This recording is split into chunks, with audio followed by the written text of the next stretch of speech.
A service of KIBMradio.com, the Internet's home for an all old-time radio.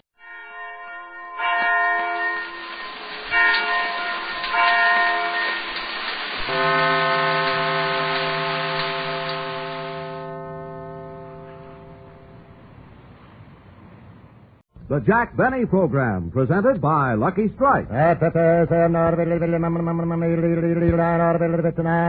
American. Lucky Strike, first again with Tobacco Man.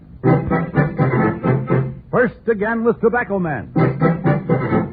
More independent tobacco experts smoke Lucky Strike regularly than the next two leading brands combined. There you have the findings of a recent impartial survey which reveals the personal smoking preference of tobacco men, auctioneers, buyers, and warehousemen. Yes, the survey shows Lucky Strike. First again with tobacco men.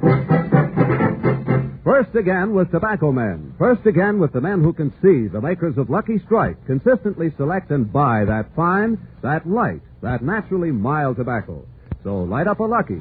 Puff by puff, you'll see. LSMFT. LSMFT. Lucky Strike means fine tobacco, and in a cigarette, it's the tobacco that counts. So for your own real, deep-down smoking enjoyment, smoke the smoke tobacco experts smoke. Lucky Strike. First again with Tobacco Man.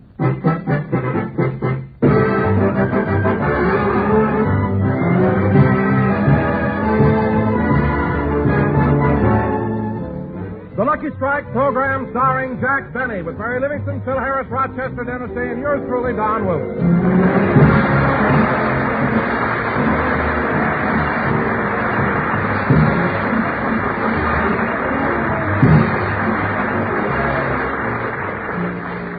Ladies and gentlemen, last week the star of our show felt that he needed a vacation, so he took the week off and went to New York. But tonight, I'm happy to announce that the prodigal son has returned. And here he is, Jack Benny.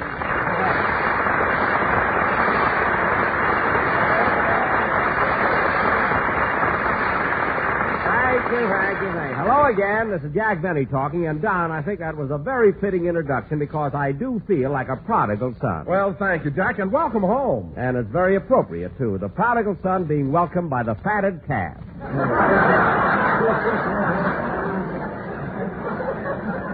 But, Don, it's good to be back, really. Well, did you have a good time in New York, Jack? Wonderful. I saw almost everybody I knew. Irving Berlin, B. Lilly, Ed Sullivan, Fred Allen, Jack Eigen. Oh, so you saw Fred Allen, huh? Yeah. Well, how'd you find Fred?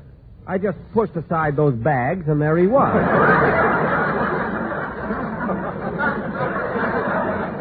Honestly, Don, he has the biggest bags over his eyes. Over his eyes? Yeah, he's wearing them in an upsweep this year. He got tired of stepping on them. But, you know, I saw Fred at his broadcast, and it's really amazing how lucky he's been. What do you mean, lucky? The way he ran a case of sinus into $1 million. Honestly, Don, the way Fred talks, he sounds... Well, hello, Mary. Hello, Jack. Welcome home. Well, that's a fine welcome home. Haven't you got a great big kiss? I had one, but last week I gave it to Robert Taylor. All right, so couldn't you save a little kiss for me? Jack, when Taylor takes over a show, he takes it all. Well, I will say one thing. He did a wonderful job. And so did you, Mary. You were great last week. I was in New York and I heard it. The kiss? No, the show. Anyway, I had a wonderful vacation in New York. You know, this year they're having one of the most successful theatrical seasons they've ever had. They charge a lot of money, you know, for their tickets, but it's worth it. What shows? A Streetcar Named Desire, High Button Shoes, Inside USA, and Mr. Robert. Oh, gosh, Jack, I certainly envy you. How did you like A Streetcar Named Desire? Well, I didn't get to see that show. I'm sorry I missed it. Oh, that's too bad. But, Jack, I'll bet you enjoyed High Button Shoes. I heard it was a great musical. Yeah. Well, I didn't see that one either. You see, before I knew it, it was Thursday night, and that was the night I was going to see Mr. Robert. Well, Jack, when I get to New York, that's the show I'm most anxious to see. Mr. Robert? Yes. How'd you enjoy that? Well, that's the one I'm really sorry I missed. See, I got as far as the lobby, and the girl in the box office made me so mad I wouldn't go in. What'd she say to you? $6.60, please. $6.60, please. $6.60, please. Some smart Alex since you took over the show last week. $6.60. Anyway, money had nothing to do with it. Henry Fonda, the star of Mr. Roberts, gave me 2 passes. I wish I hadn't sold them.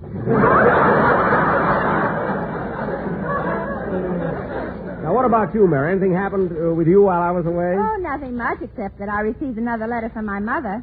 Your mother? Well, what does the Republican dark horse of Plainfield have to say? I've got it right here. Do you want me to read it to you? No, but you're going to do it anyway, so go ahead. All right. My darling daughter, As Mary. Alan would say, if you didn't read it, the program will be short. You know, go ahead. Says it every week. The same thing every week. Go ahead, I'm sorry. My darling daughter, Mary. I received your letter, and I want to thank you for sending me $25 for Mother's Day. You're so generous. What other girl would send her mother a whole week's salary? Gee, you are generous. Mary, I bought myself a dress with some of the money. And with the rest of it, I bought Papa a beautiful monogram wallet to keep his unemployment checks in. And that reminds me, your sister Babe is no longer on vacation. A couple of weeks ago, she got a telegram from John L. Lewis telling her to go back to work.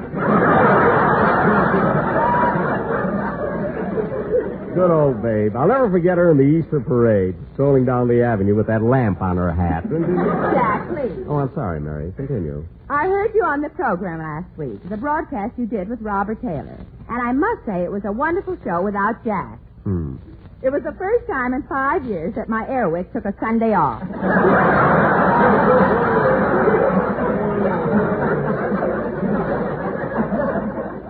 No other news, so we'll close now. Your loving mother, Nature Girl Livingston.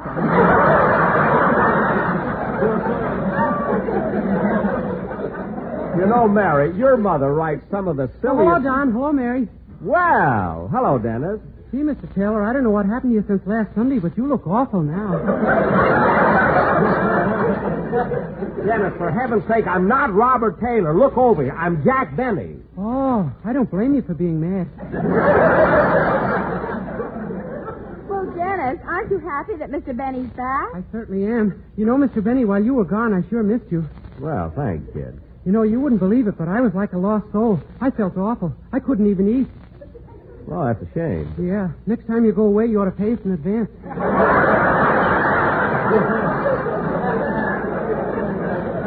Dennis, you've got a lot of nerve suggesting anything like that. After all, Mary was on last week's program, too.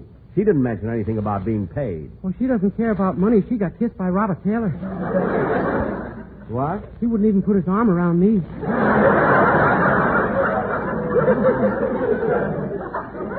Dennis. I may not look like much, but he ought to taste my potato pancakes. Dennis, stop being so silly, will you? And get ready for your song. Okay. Mary, before I forget, will you wait and drive me home after the broadcast? Where's your car? Well, I'm thinking of getting a new one, so I sent Rochester out to see if he can get a good trade-in, you see. I hope that he can. Hiya, Livy. Hello, kid. Well, look who's back, little boy Blue Eyes. Hiya, Jackson. Hello, Phil. How's Encino's answer to it pays to be ignorant?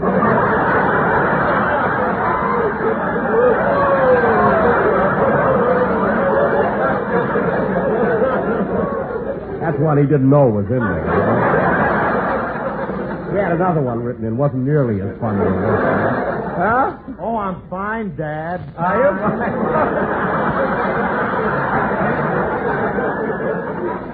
Glad you're back, Dad. Yeah? What'd you think of the program we did last week without you? I thought it was an excellent show. I thought Robert Taylor did a wonderful job. Who did a wonderful job? Robert Taylor. You don't by any chance mean Spangler Arlington Brew. Yes, what about it? Spangler Arlington Brew. Oh, Spangy. What a name, Brew. Before I met him, I didn't know whether I was supposed to shake his hand or blow the foam off it. Well, Anyway, what'd you have to get him for when you got me? Me, the one and only inimitable Harris. Phil, you're not inimitable. It's just that nobody wants to be like you. I'm surprised you pronounced it right. Now, look, Dennis. Wait a minute. What? I don't care what you say. I'd much rather be like me than Spangler Arlington Brew. Oh, for heaven's sake, Phil, what do you got against Robert Taylor? Burns me up. He's married to a beautiful actress. He's a good-looking guy. He's got nice wavy hair and a great personality. So what, Phil? You're married to a beautiful actress. You're a good-looking guy. You've got nice wavy hair. And you've got a great personality, too. I know.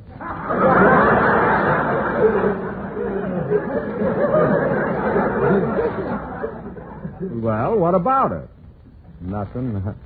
Just wanted to hear you say it.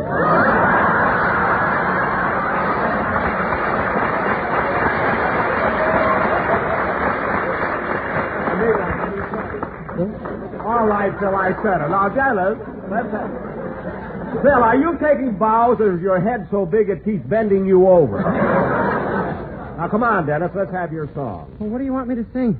I don't know. What do you got prepared? Potato pancakes. All right, sing that. Sing anything, will you? Short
and sung by Dennis Day. Very good, Dennis. And now, ladies and gentlemen, in answer to thousands of requests, as our feature attraction tonight, we are going to repeat our version of that great Universal International production, The Egg and I. Jack, how come we aren't doing a new play tonight? Because in order to do a new play, it has to be written. And my writers lost their typewriter at the opening of Hollywood Park. Now, in this sketch, I will... All right, so they lost their typewriter at the races. Couldn't they dictate the script to their secretary? They lost her, too. She looked so forlorn as they pushed her through the $5 window. Now, in this sketch, I will play the part of... Oh, darn it. Hello? Hello, Mr. Billy. This is Rochester. Oh, hello, Rochester. Have you done anything about trading my car in? Yeah, I was busy all morning. First, I took it to Madman Munch. He looked the car over very carefully, but he didn't offer much. Well, how much did he appraise it for? Boss, when a car gets that old, they don't appraise it, they weigh it.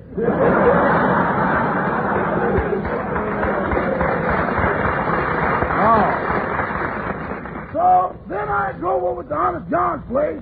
He looked at the car and offered us $10.75. Well, of all the nerve. The license plate alone is worth that much. That's the only part he wanted. Trifle discouraged but undaunted, I drove to the Smiling Irishman's lot. And there's where we had a little tough look. Why, what happened? As the Smiling Irishman climbed into our car to inspect it, he slammed the door and the fender fell off. Which fender? The fender.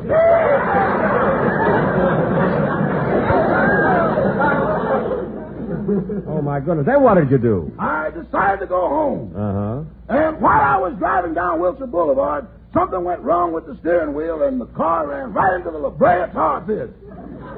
Oh, that's terrible. Worse than you think. The pit threw it back out again.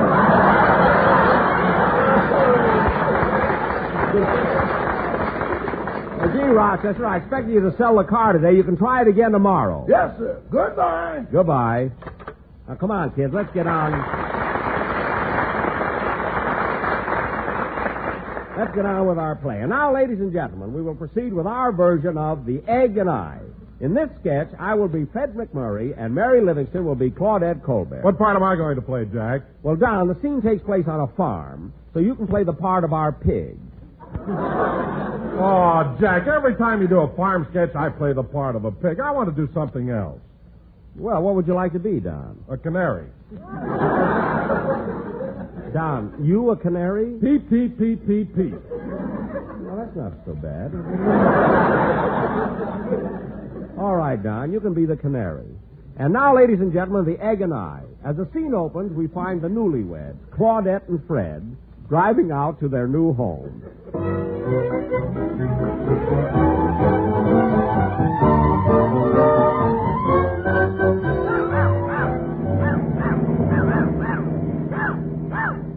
Gee, Claudette, I hope you like the new farmhouse I bought. Oh, I will, Mr. McMurray.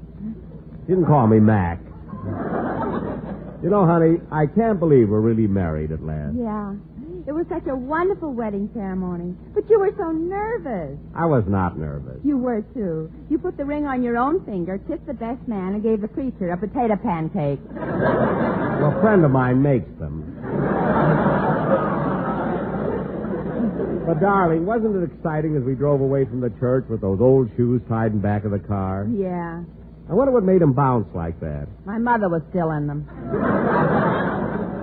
Oh, yes, I cut her loose when we went through Anaheim. They can always use another smudge pot there. Oh, look, there's our farmhouse. Here we are. Look, darling, there's our new home. Gee, it sure looks run down. Yeah, but we'll fix it up. There's the real estate man. Oh, Mister. How do you do? How do you do? I just bought this house. You're the man from the real estate office, aren't you? Yes, Nelson's the name. I'm here to show you around. Gee, what a peculiar style of architecture this house has. It's not French Normandy. Is it early American? No, crummy colonial. Let's go inside. Come on, honey. All right. I'm talking to my wife. Oh. Just follow me, folks, and I'll show you through the house. This is the living room. This is the dining room. And this is the bedroom. Gee. Mr. Nelson, does the bathroom have a tile floor? Shall we go out and see?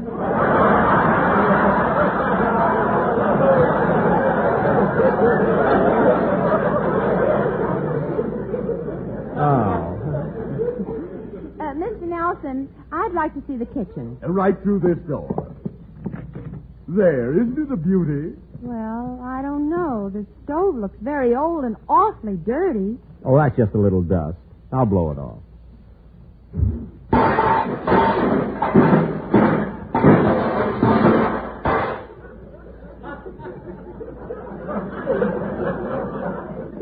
Mister, have you tried Sen-Sen?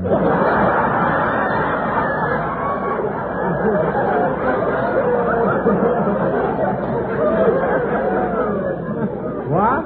Well, it's getting kind of late. I better go. Goodbye, Mr. Nelson. Goodbye. Goodbye, Mr. Nelson. Mr. Nelson, stop kissing her. Well, if Robert Taylor doesn't care, why should you?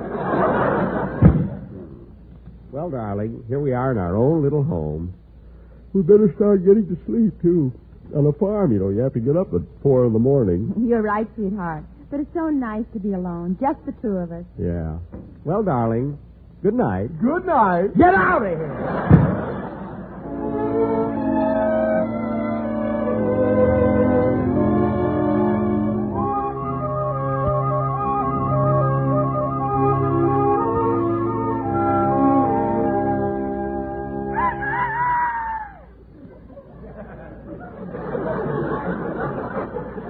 Darling.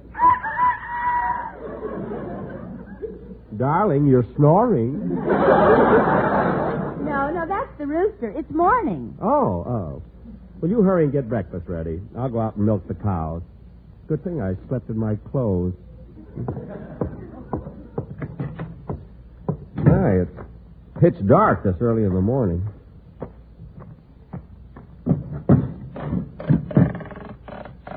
Now, where's that milking pail? Ah, here it is. Easy, bossy, easy. That's a good girl, bossy. Easy, bossy, easy. Gee, I can't seem to find... Uh-oh, wrong end.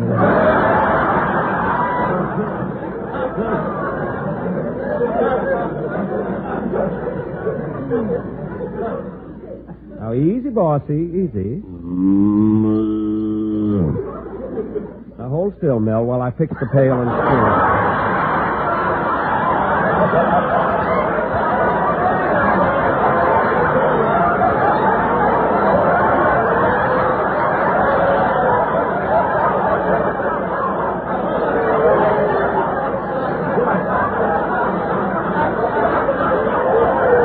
Going to be cut off the air tonight.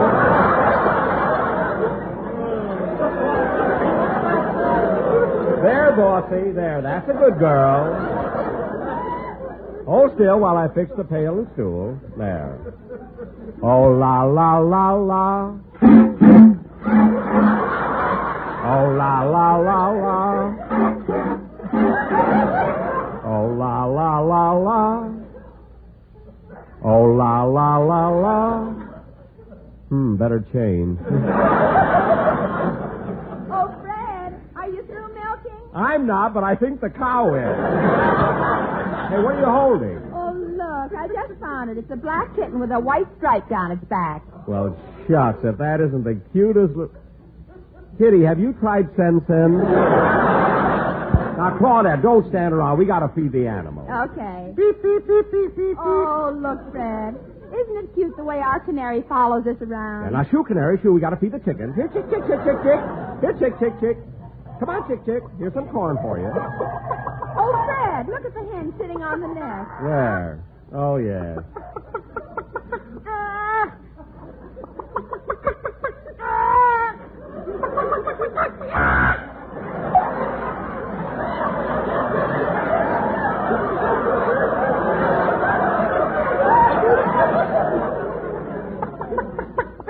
That's all, folks. See, now we got to get breakfast. Well, I better get some oats for the horse, hay for the cow, and... What happened? Our canary stepped on the pig and killed it. Gee, that's too bad. What a canary. I should have gotten suspicious when he bent the bars in his cage. Now, let's get... Oh, look, here comes someone. Hello? Howdy, neighbors. Howdy. Zeke Harris is my name. Live right over the hill. Well, you have a farm over there? Yep, I raise little of this, little of that, mostly corn. For your pig? No, for my still. Oh, you have a still? Yeah, she'll make 20 gallon a day. 20 gallons a day. That isn't much. Ain't bad, my old lady don't drink.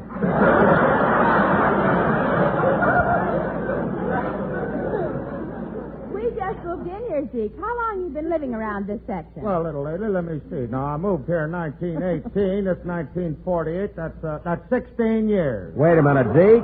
From 1918 to now is 30 years you've lived here. We don't count the 14 years of prohibition as living, son. Got any children? Yep, I got 2 sons, but we ain't seen them since they ran away with the circus 10 years ago. Sure, miss the boy.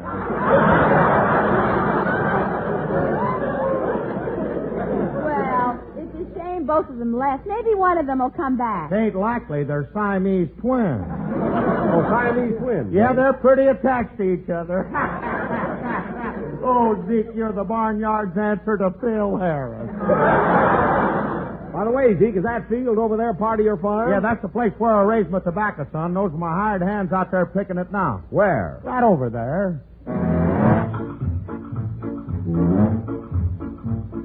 Reuben, we've been thinking what a sad world this would be if we had no Betty Grable or no LSMFT. Reuben, we've been working, raising those tobacco sprigs to make a pack of Lucky Strikes for Nancy Boone and Speedy Ray. Once they went down to the city just to see a burly Q, they came back and brought a sample round and firm with eyes of blue. Reuben, we're not joking, makes no difference where we roam. We will always keep on smoking Lucky till the cows come home. Puff, puff. Hey, Zeke. Zeke, your farmhands are pretty good. Yes, sir. They sing all the time. Hiya, neighbors. Howdy, Zeke. Good to see you all. Well, hello. How are you? Maw Kettle's the name. Live right down the road. Which house? No house, just down the road. No house? Yep, she's married to Paul Kettle, the laziest man in the state. He's the laziest man in the world. He won't even pick his teeth. I had to go down to the store and pick 'em for it. No kidding. Well, what do you know? Here comes Paul Kettle, the lazy critter now. Name is Dennis, but folks call him Paul. Hiya, Paul. Hiya, Zeke. Hiya, folks. Ma, put your arms around me and squeeze me. I feel like exhaling.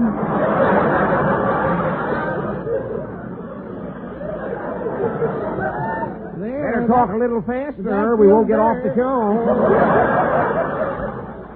Well, that feels better. Any place to lie down around here? Oh, Paul, stand up for a while. Oh, by the way, what are you folks figuring on raising here? Chickens. I wouldn't try it if I were you. Tried to raise some myself a few years ago. Never had any luck. What happened? I bought 10 hens. They laid a lot of eggs, but none of them ever did hatch.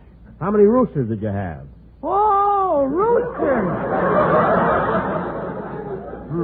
Well, I guess I better be going along now. Got to go home and help my pig write a letter. Your pig writes letters? I just tell him how to spell. He already has the pen and ink.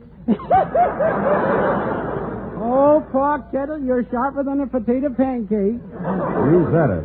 Well, look, folks, my husband and I are just going in to have breakfast. Why don't you come in and join us? That's okay with me. Me too. Pick me up, Ma. Well, come on, let's all go in. Hey, wait a minute. What happened to Zeke? Where's Zeke Harris? Oh, he had to run along. He's got his own show. What? I can stay till Wednesday. Oh, good. Come, folks. Breakfast is on me. On you? Yes, we haven't got a table. Oh, Claudette, you've only been on the farm one day, but you've got corn all over you. You said it, and we just made it. Come on, everybody. Jack will be back in just a minute, but first...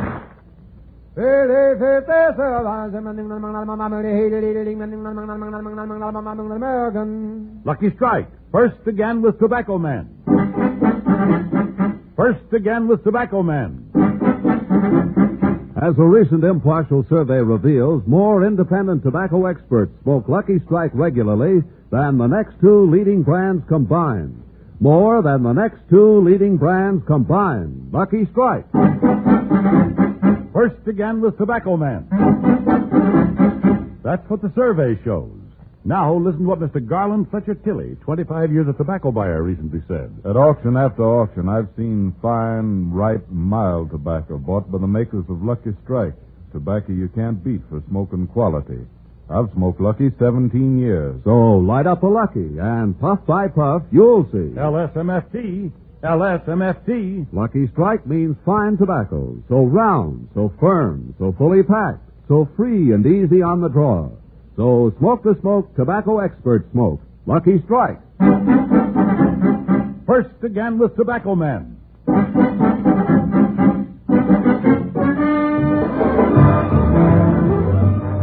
Ladies and gentlemen, I want to take this opportunity to thank Robert Taylor for taking my place on the program last week. He certainly did a great job. And Mary, answer the phone, will you? Okay. Hello? Yes, he's here. It's for you, Jack. It's your sponsor. Oh. Hello, LS.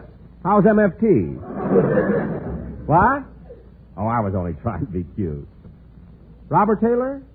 No, he was on last week. But he was only supposed to be on for 1 week. But I don't need another vacation. Look, I don't want to go to New York. I've been there. Where? I don't want to go there either. This is NBC, the national broadcasting company. The Jack Benny Program, presented by Lucky Strike.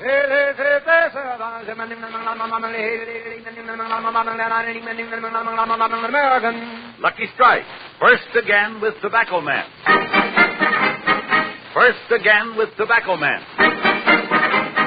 More independent tobacco experts smoke Lucky Strike regularly than the next two leading brands combined. There you have the findings of a recent impartial survey which reveals the personal smoking preference of tobacco men, auctioneers, buyers, and warehousemen. Yes, the survey shows Lucky Strike.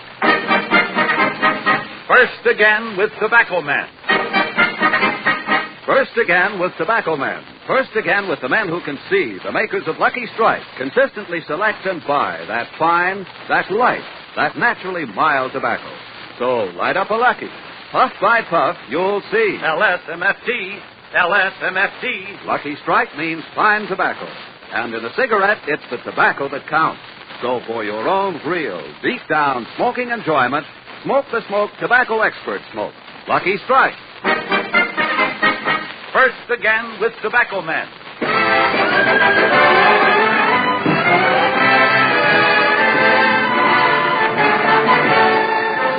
The Lucky Strike program starring Jack Benny with Mary Livingston, Phil Harris, Rochester, Dennis Day, and yours truly, Don Wilson.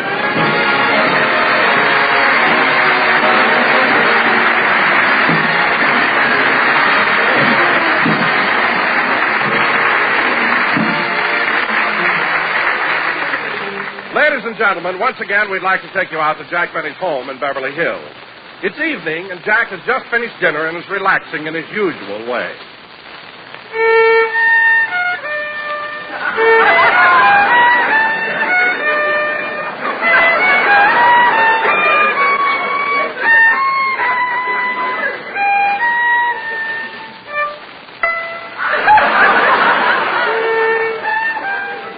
You know, Rochester, I always like to play my violin after dinner. No, it soothes and relaxes me. I hope it doesn't bother you. Oh, no, I haven't had my dinner yet.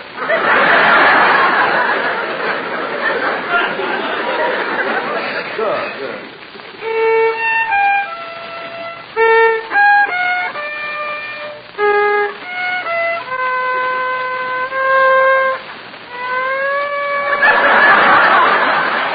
You know, Rochester, I often think what a fool I was not to have made the violin my career. You know, I might have become a great virtuoso, but no. Instead, I had to become a comedian, a clown, a buffoon. But a rich buffoon.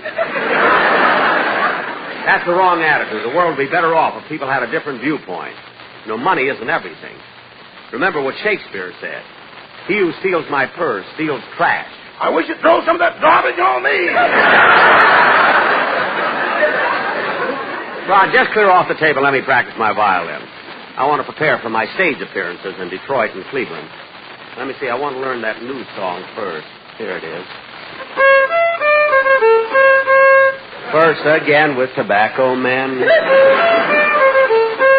See, that song is catching on fast. I heard it last night on the hit parade.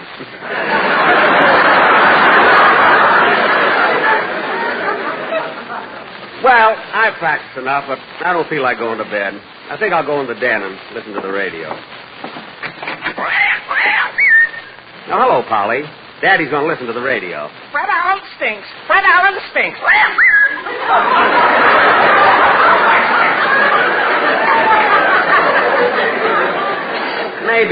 Maybe I shouldn't have taught her that. But then she'd have found out herself.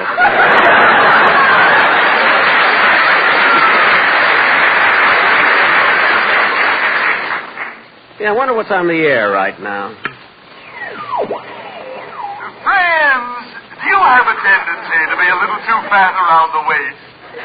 You do? Well, what you need is exercise. First, stand in front of your fireplace. That's right. Now lift your right leg. Higher, higher, higher. Now rest your foot on the mantelpiece.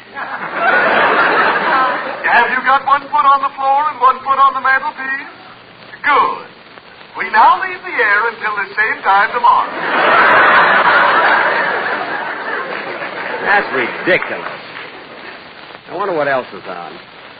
Gee, it's hard to reach the dial with one foot on the mantelpiece.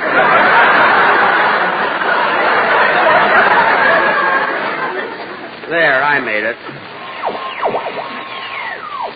This is Blanche Stewart, your daily beauty consultant. Ladies, is your skin rough and dry? Are your pores large and coarse? Is your complexion dull and blotchy? Is your hair stringy and full of snarl? It is? Well, stay in the house, kid. You're a mess.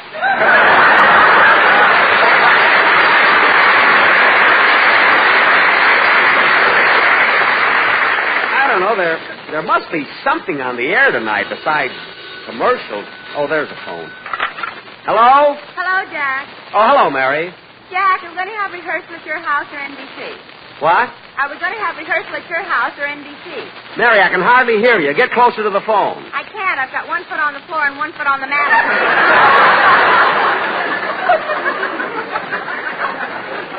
Gee, that program must have a terrific hooper. You think so, Ram? Oh, Mary, what did you ask me before? I said, where are we having rehearsal? Oh, rehearsal will be tomorrow at NBC. Okay, goodbye. Goodbye. Oh, say, Jack. Yes? I've got the most wonderful news. My sister Babe is coming out to California to go on television. Your sister Babe on television?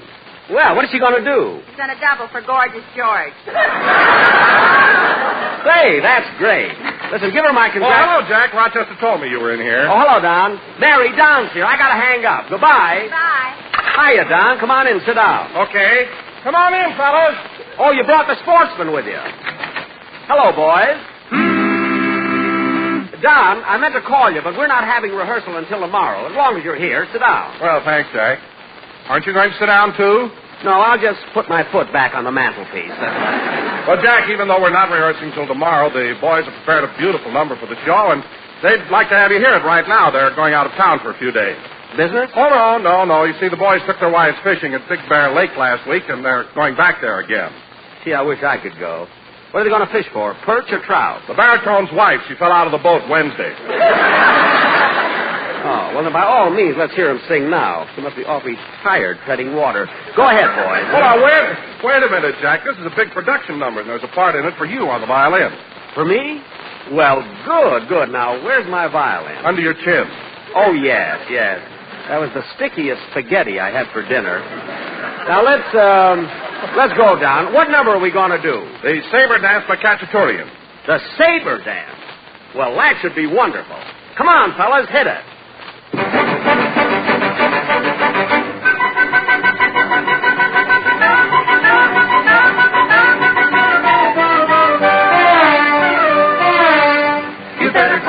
They are made down in Kentucky. Better buy Lucky's, better try Lucky's, better buy Lucky's, better try Lucky's. That's a cigarette that you will like.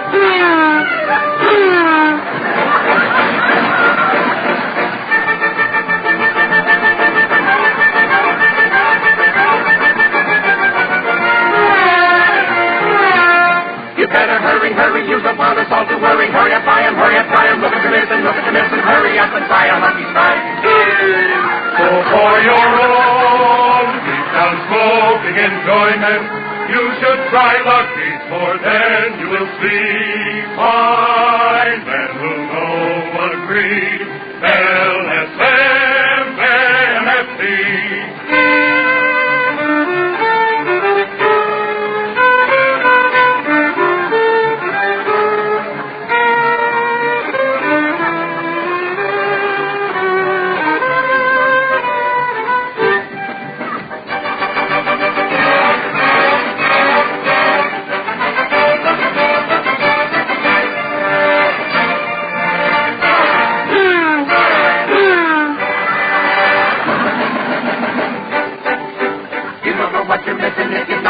and miss them. Hurry now and buy that carton. That should be enough to start on Lucky's and will be your favorite brand.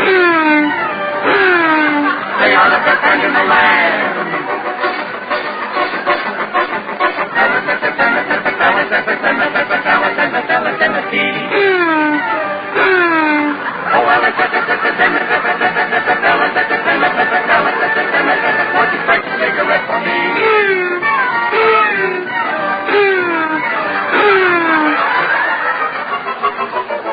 Now before we finish, there is one important thing that you may get. Quality of product is essential to continuing success.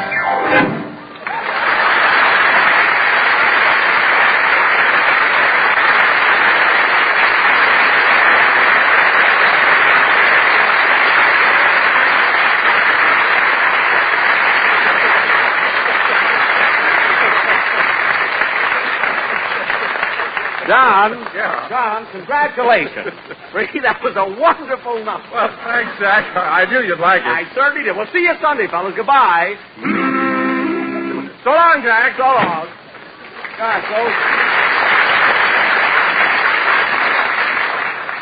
Those boys are such nice fellas.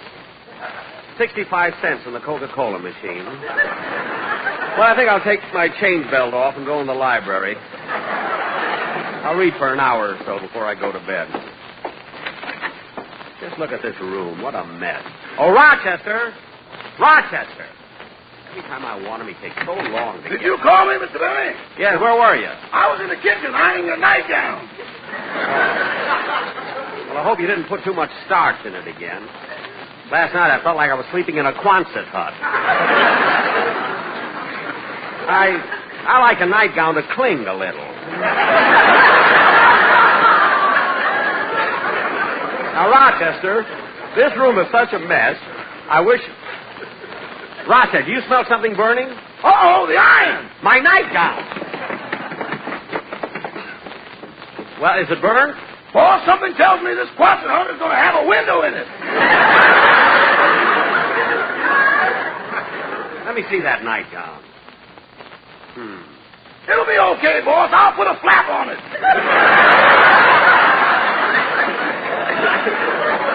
See that you do. I'm going back in the library and read. I'll call you, Rochester, when I want to go to bed.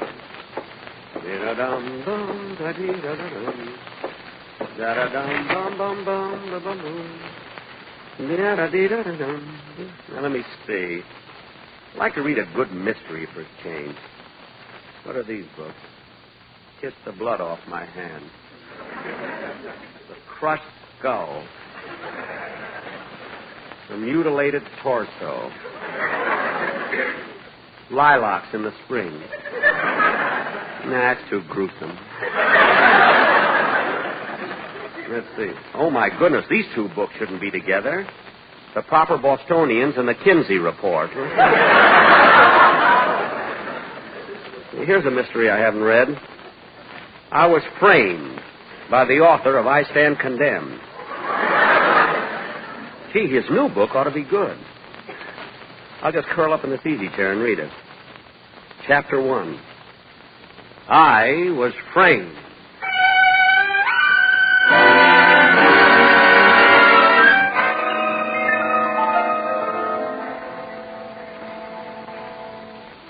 My name is Bruce Fink. Oh, it's an ordinary name. It hasn't even been mentioned as a Republican candidate. I was an average man with normal habits. My only fault was, perhaps, that I spent my money a little too freely.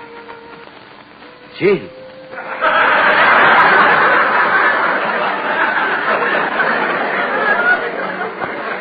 It all started one evening last April.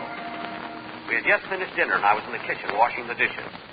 My wife, Flossie, was in the parlor dancing with our boarder, Silk Shirt Harry. I also had a son named Gus.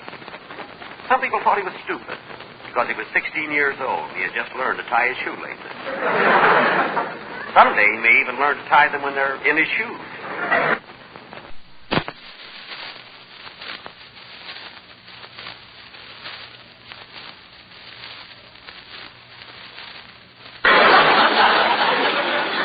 But I loved him. That evening, Gus was helping me with the dishes. What's this, Papa? That's a cup, son. Oh, and is this a saucer? No. That's a knife. Saucer knife. Saucer knife. Saucer knife. Have you got that, son? Son? Yes, you're my son, and I'm your father. This is a cup, and this is a knife. The one with the point is the knife. The one with the handle is the cup. And the one with the hole is your head.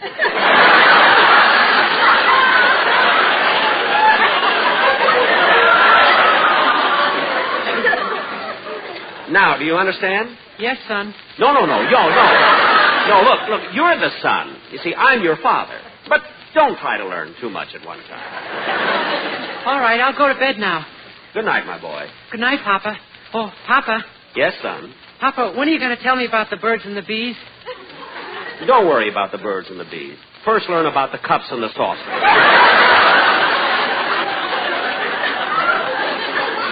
They enjoy life, too.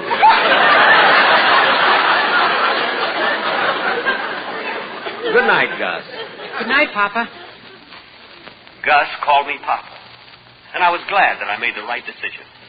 2 days before, I almost traded him for a Cocker Spaniel.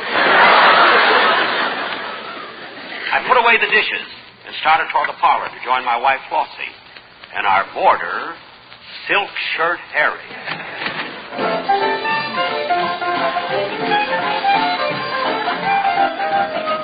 Ah, swing it, Flossie, you little dove, you. I'm way ahead of you, Harry. Hey, honey, let's try that dip again. Oh, you sure got a mean run. That's nothing, baby. You ought to catch me on linoleum. Oh, Harry, hold me closer. I love to smell that bay rum. I know, baby. That's why I drink it straight. Mind if I cut in, sweetheart? Are you finished with the dishes already? Oh, yes. They're all washed and put away. Look, Fink. Flossie and I are busy. Here's a dime. Why don't you run down to the store? What do you want me to get? Lost. I walked out of the house smiling at Flossie's little joke. Then I was horrified to see our son Gus lying on the front lawn with a broken leg. I know what had happened. When he went up to his room, he stepped out on the balcony. If I told him once, I told him 1,000 times. We haven't got a balcony.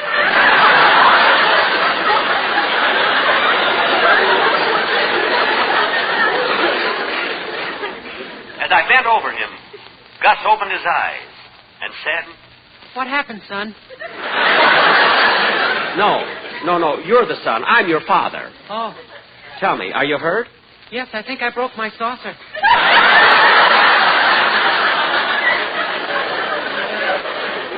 That's your leg. As I walked down the street toward the corner store, I couldn't help thinking how lucky I was. I had a wonderful wife, a son with a broken saucer, and a boarder who had his own show and went off the air for the summer.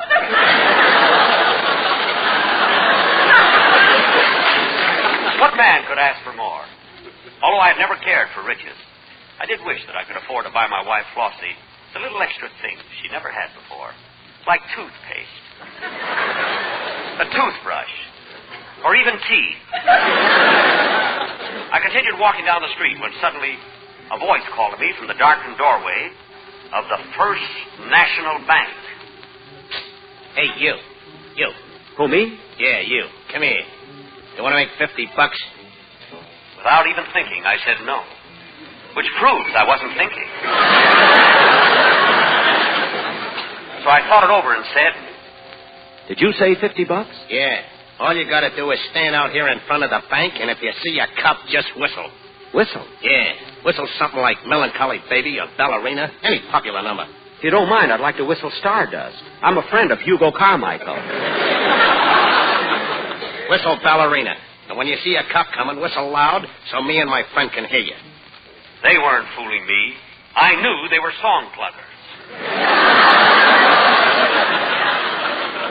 I stood in front of the bank thinking of the $50 I was going to make.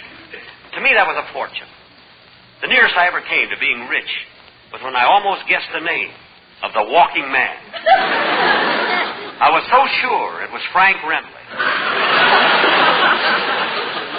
He fell off his stool for the summer. I stood there lost in thought, when suddenly from inside of the bank, I heard... bank now had an open-toed vault. The next thing I knew, I was in a speeding car, seated between two men and 3 sacks of money. Then suddenly it dawned upon me. This was a holdup.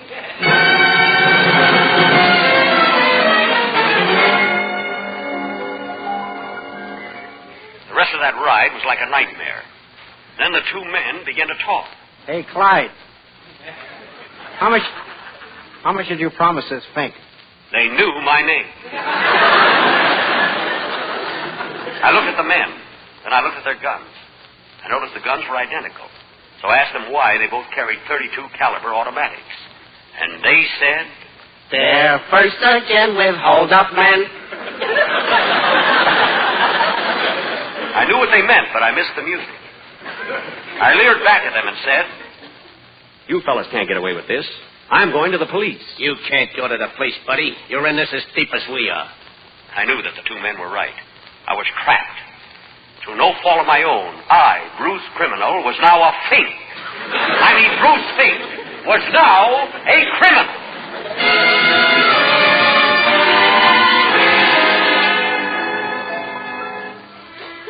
As I rode along with the 3 sacks of money, the car stopped at a corner. The men picked up 2 more sacks. One was Saks Fifth Avenue.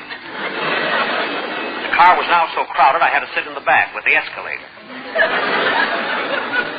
Finally, they threw me out of the car. By the time I got home, it was morning. A dreary morning. I looked up at the sky. Suddenly, the sun broke through the O in Honest John.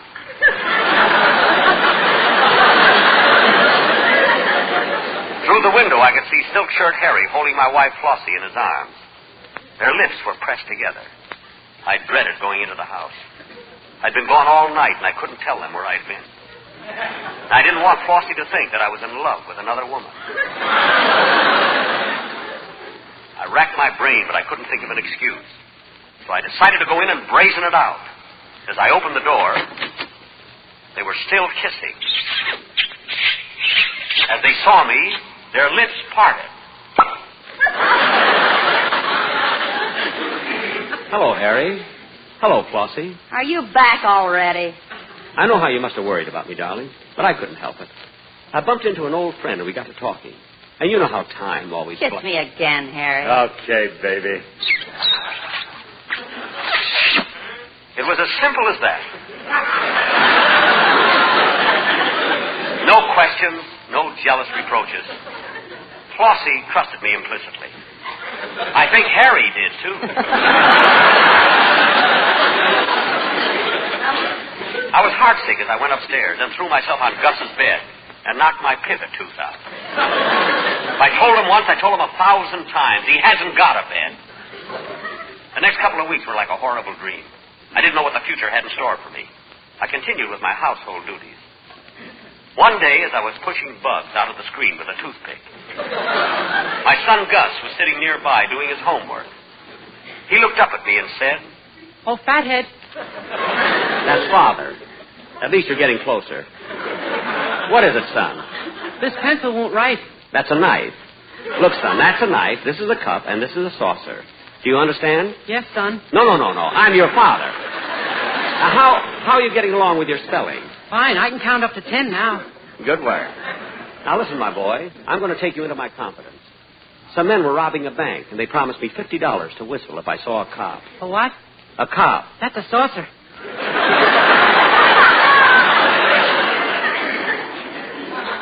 I left Gus sitting in a pool of blood. I couldn't stand him anymore. As I walked into the kitchen, the phone rang. The shiver went down my back. Then it went up my back. Then it went back down my back. The escalator was under my coat. The phone rang again. Hello? Hello, Fink. We're pulling another job tonight, and we want you to whistle for us. And you better be there if you know what's good for you. Yes, sir. Yes, sir, I'll be there. I thought of running away. I thought of leaving town. I thought of Jane Russell.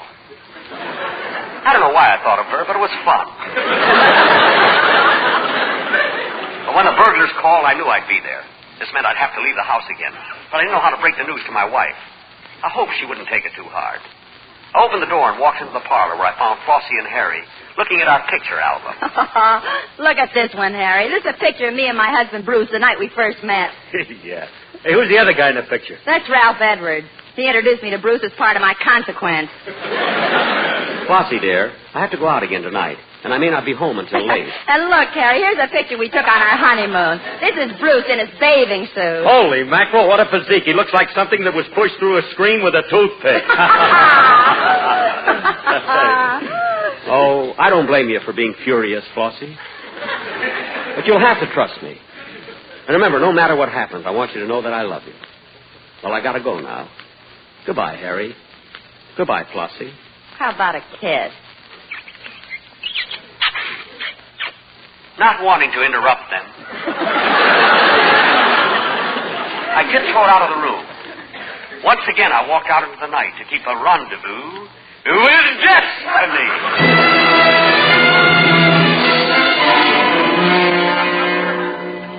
That night, while I whistled, they robbed the Second National Bank. The next night, they robbed the Third National Bank. The night after that, the Fourth National. And the following night, the Sixth National. Everyone was expecting it to be the Fifth.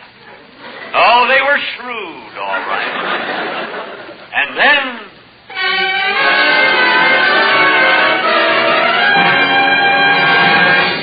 it happened. The crooks decided I outlived my usefulness. They took me to a lonely road to bump me off.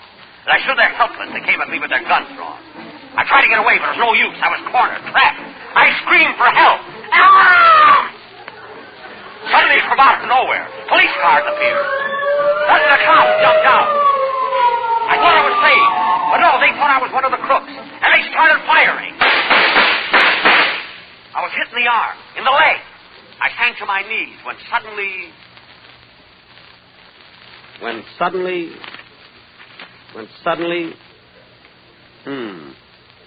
The last page of this book is missing. Wait, quite a few pages are gone. Oh, Rochester! Rochester! Did you call me, boss? What happened to this book? There were about a dozen pages torn out of it. You did that last week when you had your dinner party. What? If I told you once, I told you 1,000 times. Buy paper napkins.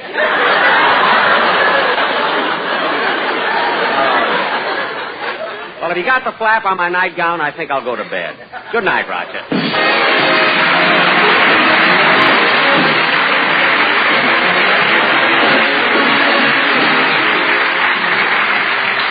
Ladies and gentlemen, I'm sure you agree that there is nothing more pathetic than a helpless child suffering from starvation, exposure, and sickness. Thousands of kids in the devastated countries are exactly in this predicament. So it's up to us to give them a chance to survive. We must help them grow up to be healthy, clear-thinking citizens. So let's help those unfortunate children by sending our contributions to Crusade for Children, New York City. Save a child, save the future. Thank you. Jack, we'll be back in just a minute, but first... American. Lucky Strike. First again with Tobacco Man. First again with Tobacco Man. As a recent impartial survey reveals, more independent tobacco experts smoke Lucky Strike regularly than the next two leading brands combined. More than the next two leading brands combined. Lucky Strike. First again with Tobacco Man. That's what the survey shows. Now listen to what Mr. William Lee Curran, 24 years a tobacco auctioneer, recently said. For years and years, I've seen the makers of Lucky Strike buy fine, mild tobacco. Tobacco that's full of smoking enjoyment. I've smoked Lucky's 23 years. So light up a Lucky, and puff by puff, you'll see. LSMFT. LSMFT. Lucky Strike means fine tobacco. So round, so firm, so fully packed, so free and easy on the draw. So smoke the smoke tobacco experts smoke. Lucky Strike. First again with Tobacco Man. It feels good to get in bed. I'm really tired tonight. Oh, down it, there's the buzzer. Now, who can that be at this hour, I wonder? Yes? Mr. Benny, if I told you once, I told you 1,000 times. What is it? This is NBC, the National Broadcasting Company.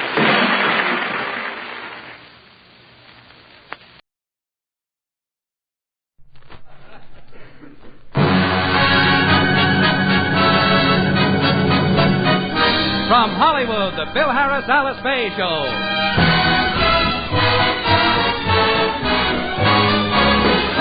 For your enjoyment, here is the Phil Harris Alice Faye Show. Written by Ray Singer and Dick Chevrolet, with Elliot Lewis, Walter Tetley, Robert North, Janine Roos, Ann Whitfield, Walter Sharp and his music, yours truly, Bill Foreman, and starring Alice Faye and Phil Harris.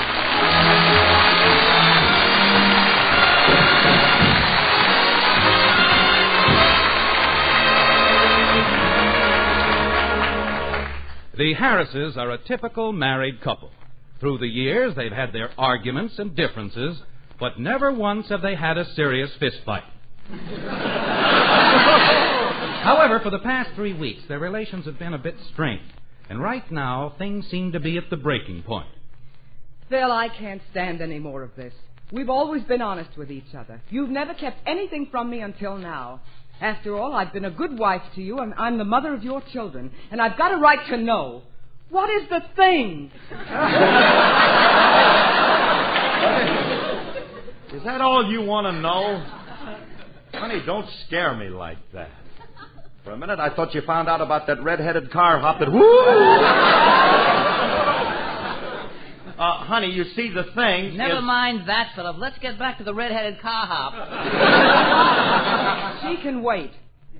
I want to know what the thing is. Phil, are you going to tell me or aren't you? Honey, I can't tell you. I've been sworn to secrecy. If it ever got out what the thing is, it would be the end. The end of what? The royalties on my record. I can't understand why that record is such a big hit. There's nothing to the tune. The lyrics are childish, and as for your voice, ugh. I think Daddy's record is wonderful. So do I. In fact, we brought it to school yesterday, and we played it all day long for the teacher. Hey, nice going, kids, and I'll bet that she loved everything. Hey, wait a minute. Why aren't you kids in school today? We've been expelled. The teacher expelled you because you played my record for her?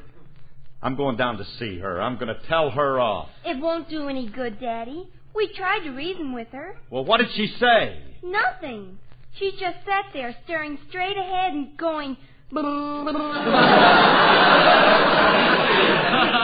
You see, Philip, that's what the teacher thinks of your record. That don't prove nothing. That's just one intellectual's opinion. In fact, Victor sold so many records that I have to go down today and record it again with a band. And I'd better leave now or I'll be late. I'll see you later, Alice. What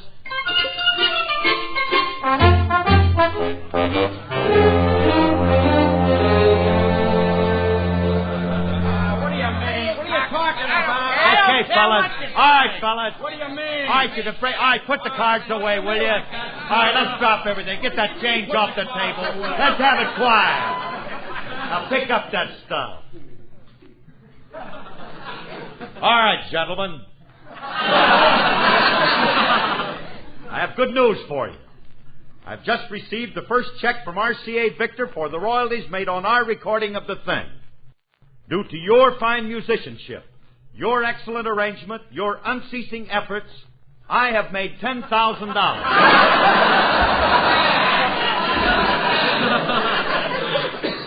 Are there any questions, gentlemen? Yeah! Where's the cabbage and where do we get our mix on it? Let's knock them down and roll them. Now, wait a minute. Now, you fellas won't have to resort to force. I am not forgetting your contribution to the success of this record. I have the check cashed and I have the money right here. Now, if you'll all get in line and walk slowly past me, you may feel the money. We're tired of feeling the stuff. We want to keep a little of it. All right, Artie. I want to be fair about this. I happen to be the leader, and I think I ought to keep the money. But if any of you have any suggestions for a better distribution of the loot, now is the time to stand up and keep his big mouth shut. Let's get settled down and rehearse the thing once more before we record it. We ain't going to do it. Why not? I don't like the song. Well, what's the matter with you, Sammy? You never like any songs I do. How come? I don't know. Unless it's because you got such a lousy voice. I like Phil's voice, and I like the songs he does, too. what some guys won't say to get a raise. All right. Hey, Artie. You really like my voice? Sure, and I like to think. It reminds me of my wife. It does? Yeah, that's where I found her, in a box on a beach. Oh, Artie, you ought to be ashamed of yourself talking about your wife that way. How can you say such things about such a sweet, lovable person? Have you ever seen my wife? No. Then shut up! Look, Artie, that's no way to talk to your leader. Now, you're going to rehearse the thing with me, or aren't you? No, we want our share of what you make in a record. All right, fellas, all right. All right. I'm the captain of this crew. One more uprising such as this, and I'll cut your rum ration. Trouble with you guys is you don't do anything unless you get paid for it. Money, money, money, money, money. That's all you think of. The only one who hasn't asked for anything is Remley, and do you know why? Yeah, he ain't here yet. Oh. I wonder I didn't hear the sound of his greedy little voice. Where is Remley? He's doubling up on another job so he can make a living. You mean to tell me that he's taking another job on my time? If there's one thing that I can't stand, it's a no-good, two-timing, chiseling, no-talent, double-cross. Curly, I overheard what you just said, and congratulations. Congratulations? Yeah, it takes a big man to admit his own fault. Look, Frankie, You're everything you said you are, and a little more, too. I would have added cheap penny-pinching piker. What do you mean, cheap penny-pinching piker? If you paid me a living wage, I wouldn't be forced to take another job. That's what I want to talk to you about, buddy. Look, what's the idea of taking another job? I had to. I can't live on what you pay me. Cost of living's gone up. Why, do you realize how much they've increased the bare necessities of life? No, how much? 20 cents on a fifth.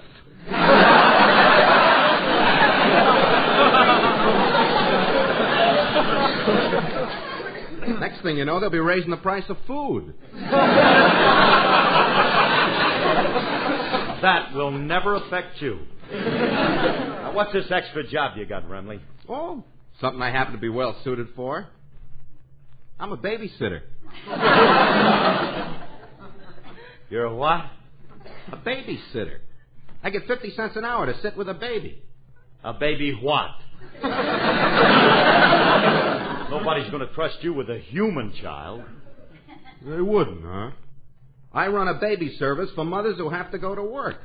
I had 18 of them over the house this morning. I just got through returning them. Well, good. Now, maybe you can forget about that other job for a while and concentrate on this one. We have a rehearsal to do. Well, you'll have to call it off. I'm too tired. What are you tired from? A musician works from sun to sun, but a babysitter's work is never done. Taking care of kids is a great responsibility, and I'm fully aware of the trust placed in me. Yeah, I'm sure you are. After all, tiny tots are like delicate flowers. They must be handled with gentleness, tenderness, loving care. Quiet, Myrtle. So I was saying, Curly, the infant must be handled with extreme Wait a minute, caution. just a minute. What was that short burst on the bagpipe? That's Myrtle. Who's Myrtle? One of the babies. I haven't returned her yet. Now, as I was saying, kid... Hey, Remley, where have you got her? In my guitar case. Thank you, TV Wiggles. Look, will you get Sparkle plenty out of that case and let me see her before she suffocates? What's the matter with you? She won't suffocate. I got air holes in the case. Will you open that case and take her out? Okay. You ought to be ashamed. Hey. Hey, Remley, is she a cute little thing? Hey, honey, come here to Uncle Philzy. Oh, you're such a cute baby. Uncle Philzy Wilsey like you. Indian baby talk yet. Uncle Philzy think of you as Snooky Ukums. You like Uncle Philzy Wilsey? If she spits in your eye, I wouldn't blame her. Myrtle's a hep kid. She don't go for that corny baby talk. Yeah. Hey, I got to admit she's a honey, isn't she? Hey, Remley. Huh? Hey, let me hold her a minute. Hey. Hey, Myrtle. How would you like to... Hey, Remley, I got news for you.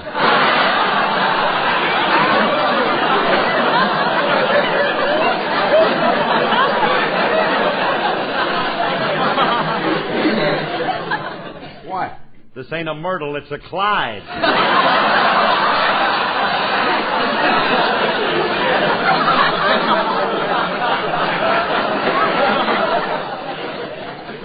You mean? Yes.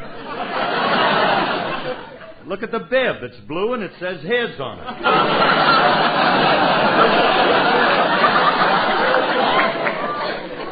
Now that I think of it, I did return Myrtle. Which kid is this? Well, don't ask me. This Dokie's from your herd. Didn't you have him branded? Well, I had tags with the names and addresses on them. This one must have swallowed his tag. Oh, well, that's life, I always say. Remley, how can you be so nonchalant? You got one kid left over. So what? Out of 18, that's not a bad batting average. Look, Remley, you got to get rid of this kid. What for? Don't you realize by now the mother must have called the police? She probably thinks you stole the kid. The police must have a dragnet out already with orders to shoot to kill. Kill? Yeah, and the person they find with that baby's going to get the hot seat for being a kidnapper. Curly, I have good news for you. What? You have just become the father of a bouncing baby boy named Clyde. Here he is, and wear him in good health. So long, Curly. Come back here, will you? Don't try to palm this kid off on me. I ain't no fence for no hot babies. Well, hold it just for a while, Curly. Give me a chance to concentrate. Maybe I can remember who his mother is. Well, hurry up, will you? I'm not going to hold this kid all day. Hello, honey. I was just passing by a... Well, you've had a busy morning, haven't you, Wanda? Oh, honey, don't be silly. What's this? And don't tell me it's the thing. Still, I demand an explanation. I can explain. This is a baby. Oh, you must have peeked. I know what it is. I want to know whose it is. It's mine, Alice. Frankie, you mean... No, I don't. I was babysitting with a lot of kids this morning, and I got one left over. I can't remember who the mother is. Oh, Frankie, that's awful. The mother's probably frantic with worry. We've got to find her, even if we have to go from house to house. Oh, now, wait a minute. Don't cry, baby. Hey, Alice, look at him. Ain't he a cutesy-wootsy? Yeah, he's a dollsy-walsy. Are we all going to talksy-walksy like that? Look, if we're going to find the kid's mother, we better get started. All right, Clyde. Now just take it easy. Well, stop whining. We'll get you back home. Hey, I'll tell you what. You be a good boy, and I'll sing the thing for you. Everybody's a critic. He sells 1 million records, and this little wise guy don't... Where you been, under a rock, Clyde? Oh, with a brain like that, he'll never be nothing but a baby. I'm not going to fool with him Will you please be quiet? You can't get mad at the child just because he doesn't like your voice. Tell you what, little honey. I'll sing for you. Oh, pipe down. Whether you like it or not.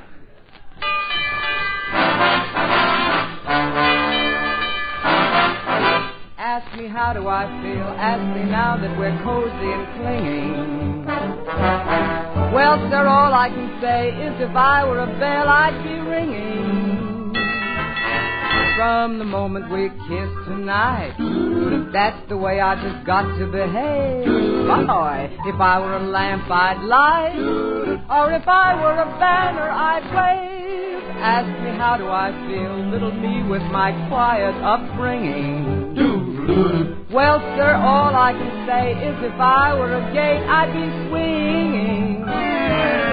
And if I were a watch, I'd start popping my springs, boing. Or if I were a bell, I'd go ding-dong, ding-dong, ding.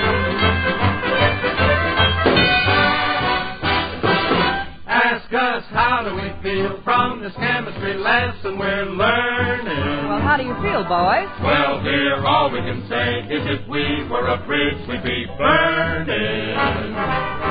Yes, I knew my morale would crack. You gotta be careful. From the wonderful way that he looked. Boy, if I were a duck, I'd quack. Or if I were a goose, I'd be cooked. Ask me how do I feel. Ask me now that we're fondly caressing. Wonderful, isn't it? Oh, if I were a salad, I know I'd be splashing my dressing.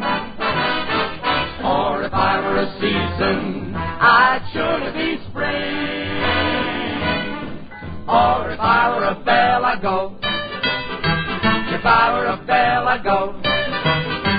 If I were a bell, I'd go. Ding dong, ding dong, ding.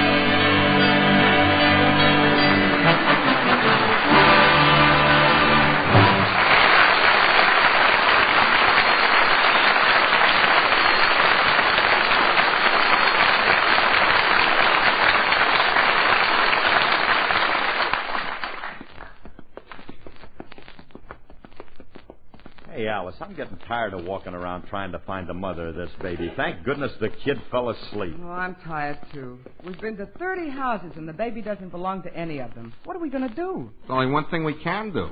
Let's take the kid down to the city pound.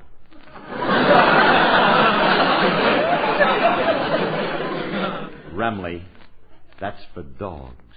Now, fellas, there are only a few more houses on the block. Let's try them. Huh? Okay, I'll try this house. Go ahead.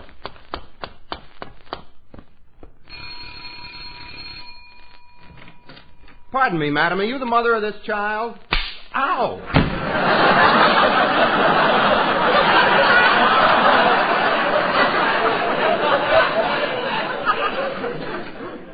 What'd she slap me for? I don't know, unless it's because of that sign over the door. What sign? Encino Home for Old Maids. Come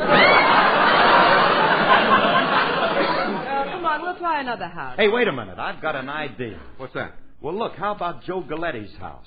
I know they got a lot of kids. Maybe this is one of theirs. Let's go over and find out.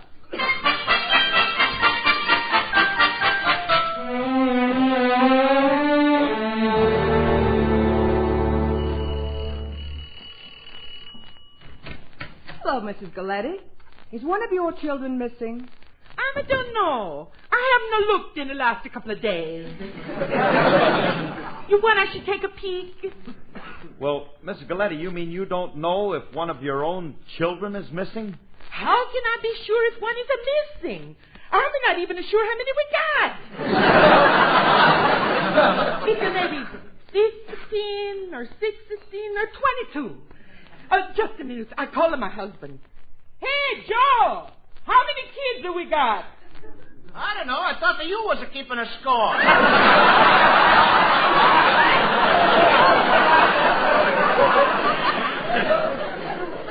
Who wants to know how many kids have we got? Well, I do, Mr. Galetti. You see, Why, look who's he.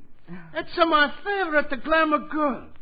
Oh, you're the most beautiful woman in the picture. I never miss one of your pictures. Oh, I'm so happy to see you, what's the name again? Alice Faye.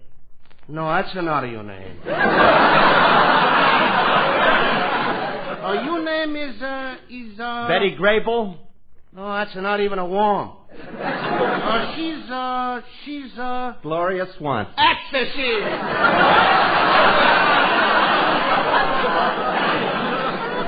It's good to see you again, Mrs. Swanson. Hey, I like you very much in the Sunset Boulevard. Thanks loads.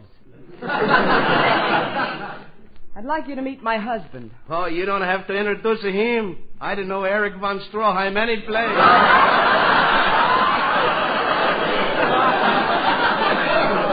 Hi, Max. Now, wait a minute.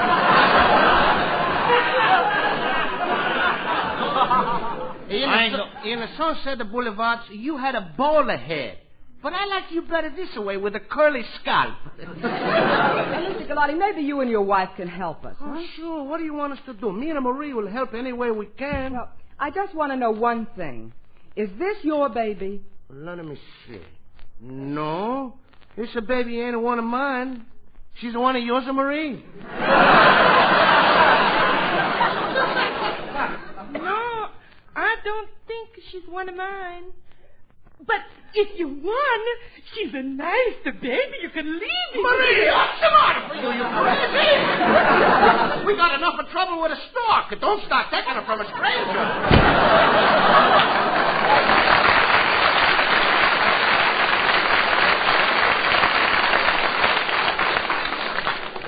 Well, that's that. Now we've tried every house in the neighborhood. What are we going to do now? Wait a minute, I have an idea. Let's take the baby to the children's shelter. Children's? Yeah. Hey, that's it. That's it. They'll find the mother for us. Well, come on, let's go.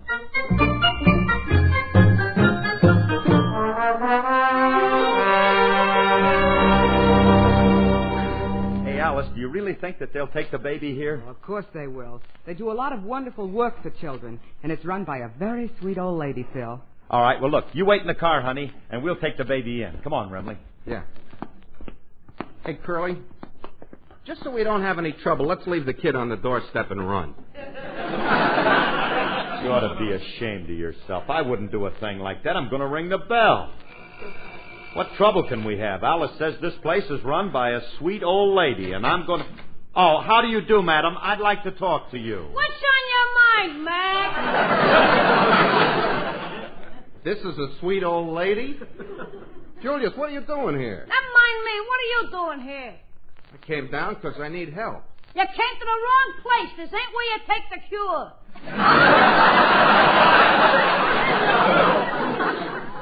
Frank, you don't have to take no cure this week. Wait a minute. What are you carrying in your arms there? Our baby? Oh. And which one of you two guys is the mother? Neither of us is the mother. Whose baby is it? Well, if you must know, it's Frankie's. Oh, this is quite a surprise. You never told me you were married, Mr. Remley. Who's the unlucky girl? There is no girl. Okay, then who's the unlucky alligator? Stop stalling, Mr. Remley. If you're the father of this child, who's the mother? What's her name? I can't remember.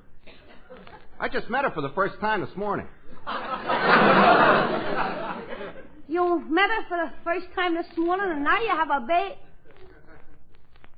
I suppose a fair stork with a strong tailwind could make it.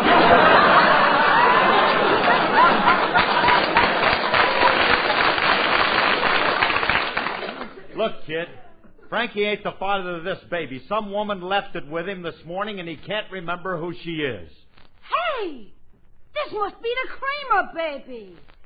His mother's been calling in all day to find out if somebody brought him here. That's the name, Kramer. Well, thank goodness we found... Hey, Alice, come on in here. We found out who the baby belongs to. Belongs to Mrs. Kramer. Oh, that's wonderful, Phil. I feel much better now. Well, Julius, what are you doing here? Hi, Miss Faye.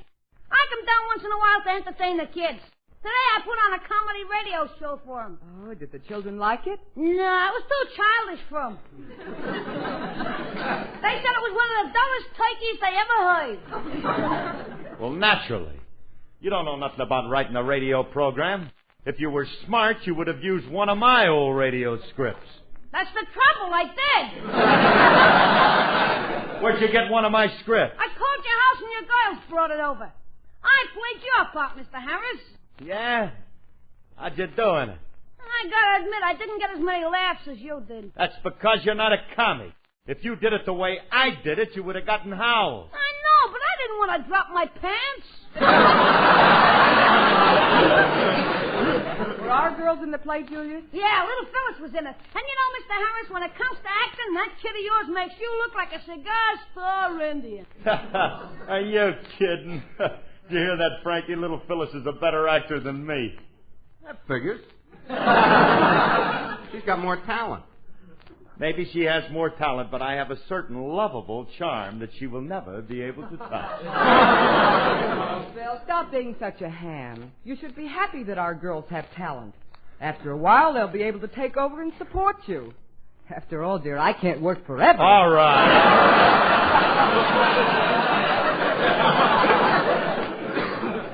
Oh, Julius, we finished on new lyrics for the song and we... Oh, hello, Mommy. Hiya, Daddy. Oh, Daddy, we have a big surprise for you. You do? What surprise? You know that song you made famous? Which one, my dear? Roses of Bacardi?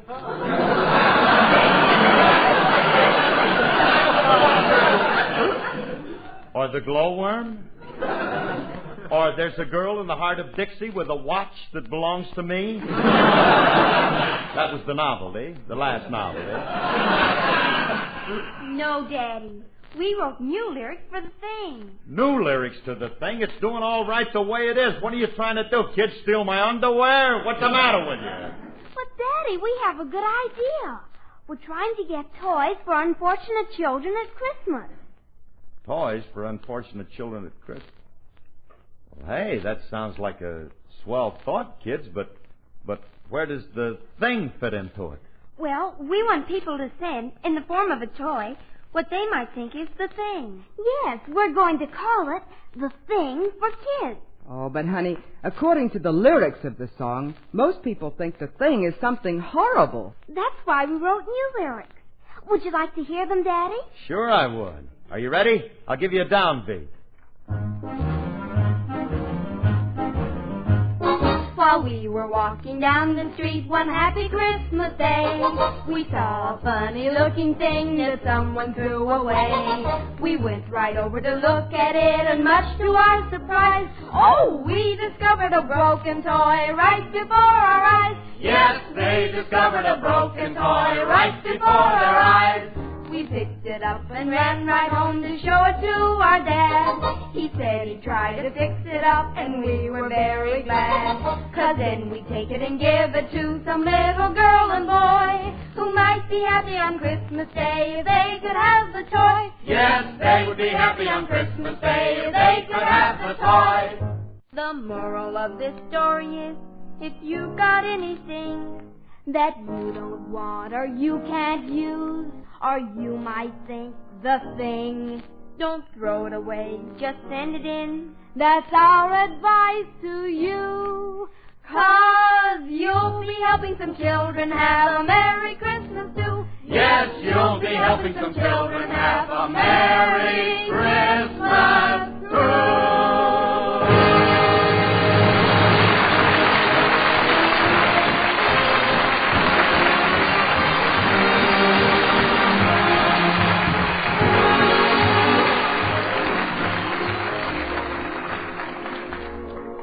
Folks, this is Phil again, and I think the kids have a great idea. If we can make the unfortunate children happy at Christmas time, it'll make our holiday a lot happier, too. So if you have some usable toys lying around the house, remember that there are kids in your town who would like to have them. And if you don't have any old toys and you feel like sending new ones, we'd love it. Don't wait until the last minute. Send the thing for kids to a needy kid now. Thank you. Thanks a lot, ladies and gentlemen. We know you'll come through for the children, and good night. Good night.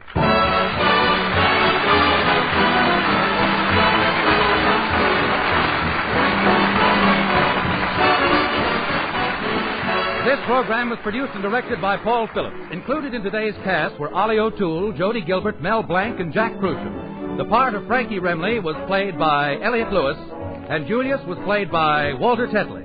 And remember, 3 chimes mean good times on NBC.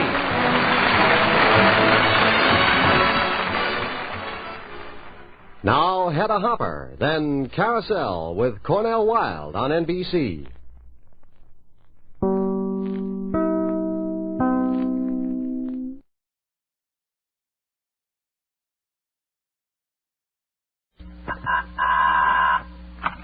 Well, hello. Come right in. Oh, George, we've got company.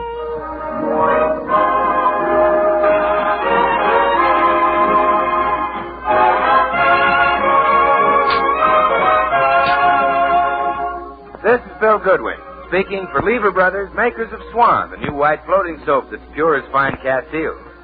Well, it's Tuesday night again, time for another pleasant visit with George Burns and Gracie Allen, our guests, Jack Benny, Jimmy Cash, Felix Mills and his orchestra, and the Swan Test. And now, meet the people who live in the Burns house, George and Gracie.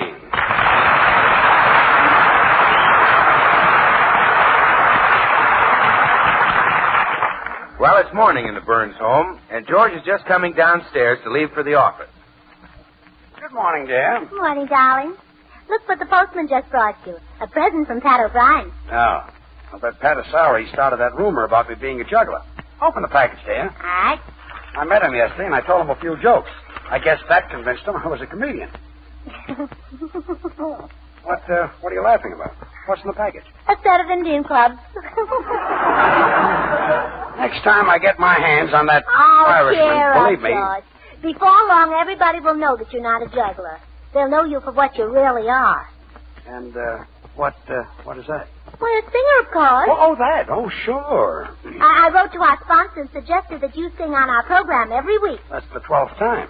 Yeah, but this time he answered. Say, that's a good sign. Open the letter. Wait till Bing Crosby hears you sing. He'll retire and start to raise a family. Oh, Gracie. I'm not better than Crosby. As good, maybe, but, well, open the letter. What does the sponsor say? Believe me, there are plenty of other big programs that would like to have George Burns as a singer. Gracie, the letter. Open it.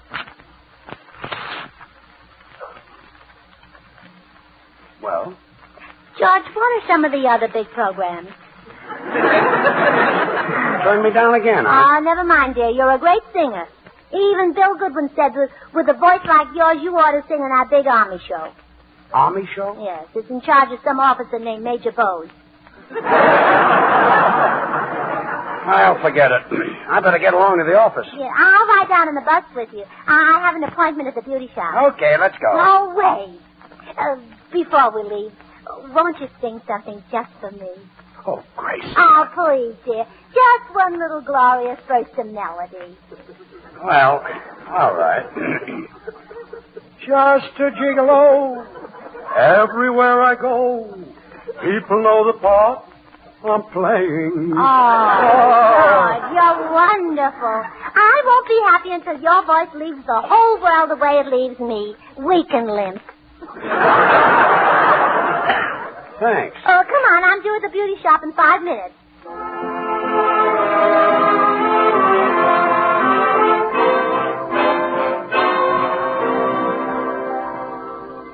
Well, what will it be today, Mrs. Burns? A shampoo and set? Oh, yes, and I'm kind of in a hurry, Josie. Well, I'll do my best, Mrs. Burns, but we're short-handed, and I have to work on the customer in the next booth, too. The old horse face, I hope he chokes. He? You mean there's a man in the next booth? Well, sort of a man. Josie, where are you? Oh, that's him. I wish he'd go sit on a hot curling iron. Josie, come back here. This finger wave of mine stinks.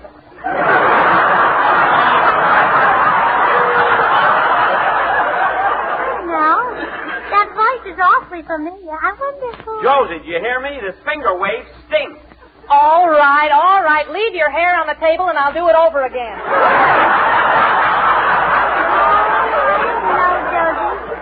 I'm sure I know that man. What's his name? I'm not allowed to tell, Mrs. Burns. The old goat scared the newspapers might find out he goes to a beauty shop. Oh, come on, Josie. Give me a little hint. Well, he's the stingiest man in Hollywood. Oh, stingy, huh? And how? When he gets a mud pack, we have to save the mud for him so he can put it in his victory garden. Funny.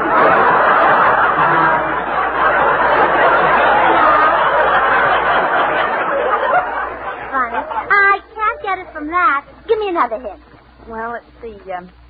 He used to drive an old broken-down Maxwell. No, it's no use. I can't guess who it is.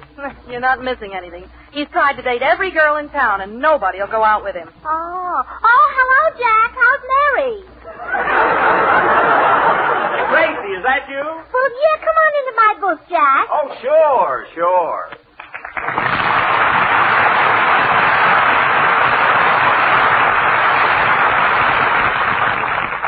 Oh. Hello, Gracie. I guess you're surprised to see me here. Well, yes, I am. Well, you see, Mary lost her bobby pin the last time she was here. I dropped by to look for it. You know what the bobby pin situation is. Terrible. Oh, sure. I bet you thought I was here to get a beauty treatment.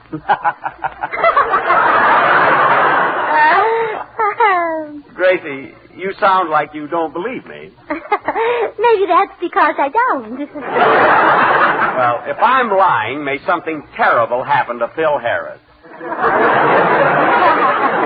Oh, Mr. Benny. Yes? Here's your mud. I wrapped it up for you.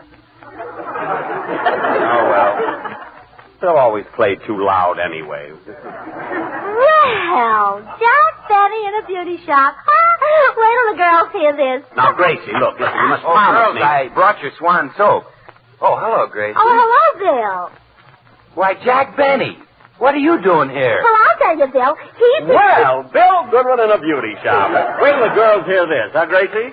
Wait a minute, I just came over to bring some Swan soap. Well, Bill, Oh, Bill Goodwin has beauty treatment. That's really something to tell the girls, huh, Gracie? Hey, look. The operators here use Swan soap. Not only because it's so mild for the customer's complexion, but because that same mildness makes it great at home. For the dishes, light laundry, or for bathing the baby. Swan's the new white floating soap that's 4 swell soaps in one. Well, Bill, Bill Goodwin in a beauty shop. Really, I thought that curly hair wasn't natural. Now, wait a minute. No girl in this shop has ever laid a hand on me. Except, of course, after working hours. Oh. What are you doing here, Benny? well, I'll tell you, Bill. Jack is... Bill Goodwin in a beauty shop. I'm getting manicures and everything. I am not. My hands just happen to look gorgeous because I always wash my dishes with Swan. Oh. Swan is great for washing the dishes. Gives you loads of suds. Suds that are so mild and gentle your hands don't get that rough red dish panty look. Well, Bill... Goodwin in a beauty shop.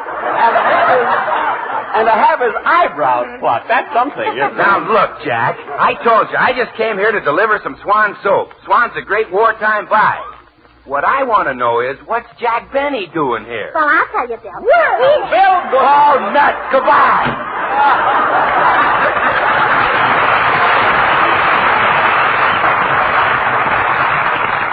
Gracie, look, for heaven's sake, don't let out my secret. I mean, I don't want everyone I meet to know I've been taking beauty treatment. Oh, don't worry, Jack. They'll never suspect it.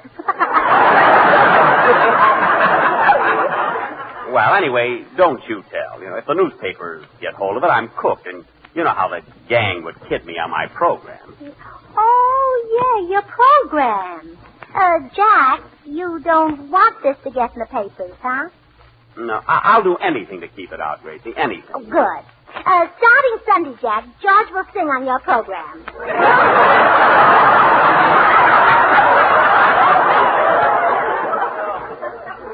George? Yes.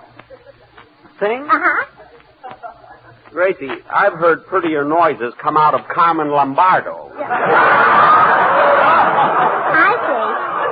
Well, excuse me, Jack. I'm going to telephone a little news item to the paper. Wait. Oh, you mean George Bird? Yes. Oh, George, your husband. Yes. Oh, old Sugar Throat. Sure. Oh, well, I don't suppose it would hurt if George sang on my program. What? Well, I was thinking of having him sing every week. No. No, well, I'll call the paper. But, Gracie, this is blackmail. I know. Cue to me, huh? Yeah, cute.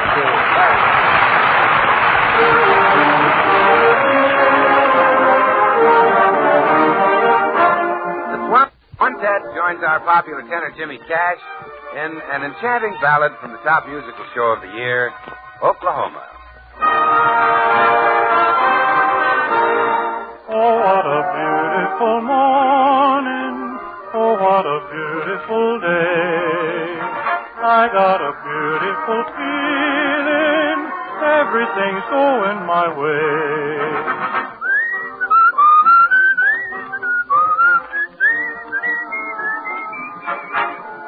There's bright golden haze on the meadow. There's a bright golden haze on the meadow. Corn is as high as an elephant's eye, and it looks like it's climbing clear up to the sky.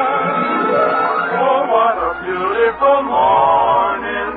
Oh, what a beautiful day. I got a beautiful feeling. Everything's going my way. Okay.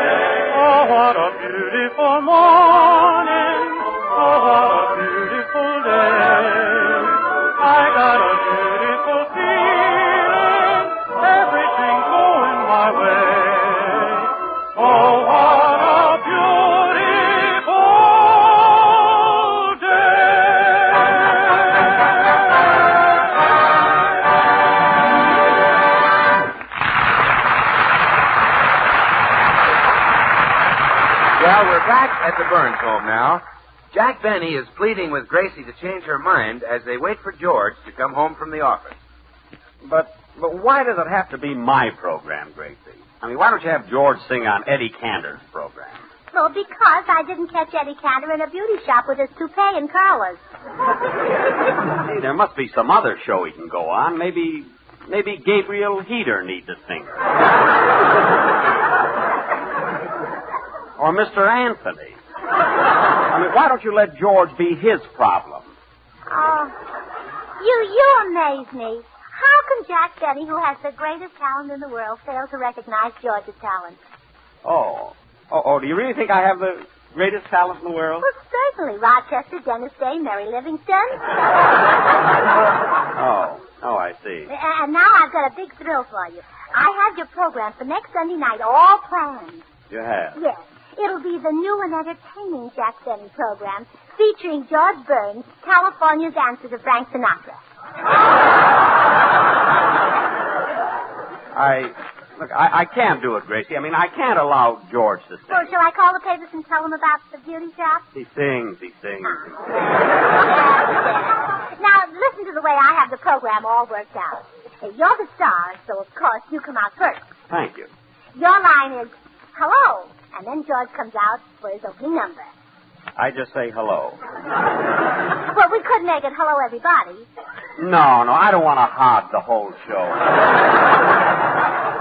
Well, then George sings his second number, and back you come again. Good. To announce George's next number. I hope my throat stands up. And then right after that, Dennis Day comes in. Dennis Day? Yes. Well, doesn't George do all the singing? Well, yes, but I thought you might want a few laughs on the program. Oh, yeah, I'll be glad to have them. I will, yes. Then as soon as George finishes his next number, I'll come... Now, wait a minute. Gracie, George can't sing the whole program. I mean, he's not that good. I know music, I'm a musician. What? Well, I play the violin, don't I? Well, don't I? You're cute. Look, Gracie, all that I'm... Why, Jack Benny. Hello, George. How's the juggling game? I'm not a juggler. Why doesn't everybody stop with that? Oh, now, dear, don't get excited. Jack has some marvelous news for you. Tell him, Jack. What's that? I think I'll go call the papers. All right. I'll tell him. Oh, good. I'll run out and make some coffee. Oh, Jack? What is it you want to tell me? Well, first, I'd like to remind you that you're my dearest friend, George. And you're my dearest friend, Jack. I mean, you're even more than a friend to me, George. You're even more than a friend to me, Jack. I love you. I love you like a brother, George. I love you like a brother, Jack. I mean, I'd never do anything to hurt you, George. Thanks. Wait a minute, I'll try that again. I'd never do anything to hurt you, George. I said thanks. George, look, I mean, I wouldn't louse you up if you had a comedy program. If I had a comedy program. I mean, look, you're my dearest friend. Look, Jack, what's the news, I mean, Jack? you're even more than a friend to me. The news, Jack. Look, what's the news? What pals we've always been, the news, Jack. You have some news for me. Look, remember the time in Cincinnati when you were broke and I gave you $10? It was Cleveland, Jack, and I gave you $20. Well, I have the state right. It was Ohio. Yeah, the news, Jack. What's this news you have for me? Well, yes. Well, dear, did Jack tell you the news? No, not yet. He's been leading up to it by the way of Cleveland and Cincinnati. Jack, I'll bet little Abner won't be the funniest thing in the paper tomorrow. Oh, all right. George, look, I want you to sing on my radio program. Why, Jack Benny. Now, don't be Really? hasty, George. I mean, don't jump at it. Think it over for the duration. I don't have to. I'll sing a dozen songs for you, pal, and it won't cost you a cent. For free? Sure. No. I can't think of it that way. Well, all right, then you can pay me. No, I can't think of it that way either. I know what's making Jack hesitate, dear. He hasn't heard you sing recently. sing Ain't Misbehaving for him. Sure, glad to. Sit down, Jack. No, I'll take it standing up. Now, come on, dear. No one to talk with all by myself. No one to walk with. I'll have to be on the shelf. Ain't misbehaving, saving all my love for. Oh, baby, love for you. Really saving love for you. He doesn't juggle at all. I know for certain you're the one I love. I'm through with flirting. It's you that I'm thinking of. Ain't misbehaving, saving all my love for. Oh, baby, my love for you. Jack, what makes you think he's a juggler? He must be. Jackie Horner in the corner. Don't go nowhere. And I don't care for all your kisses that you gave me, baby. Daddy, daddy, daddy. I might be blood and guts, but that's just guts.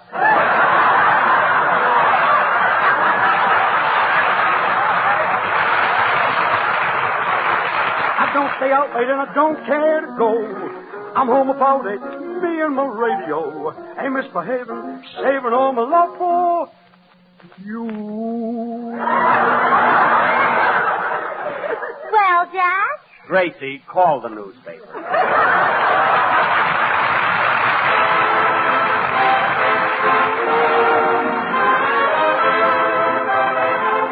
Time for Felix Mills and his orchestra. Tonight, from Felix's memory album, it's Honeysuckle Rose.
Something? I got the impression that Jack Benny didn't like my singing. Oh, George, that's silly. Didn't you hear him tell me to call the newspapers? He wants to give them a big story about you. Yeah, but I noticed that while I was singing, he kind of turned green. Oh, well, of course he turned green. You sang exactly like John McCormick. Oh, so that's what it was. Sure. Now, I'll go in and talk to Jack. You stay here and spray your precious little adenoids. Okay. From time to time and every time. Jack? Yeah? Well, naturally, you were joking before when you told me to call the newspapers, weren't you? Not me, Gracie. Look, I'd rather have everybody know I was in a beauty shop than have Sugar Throat smell up my program. Well, I'm warning you. I'll phone the paper. Phone them. This is my last warning, Jack. Go ahead. I'll phone the paper. Phone them. This is my last warning, Jack. Go ahead. I'll phone the paper. Phone them. This is my last warning, Jack. Go ahead. I'll phone the paper. For Pete's sake, phone them. No, Jack, no, I can't. I'm too fine, too decent. I can't stoop to blackmail when I see it isn't working.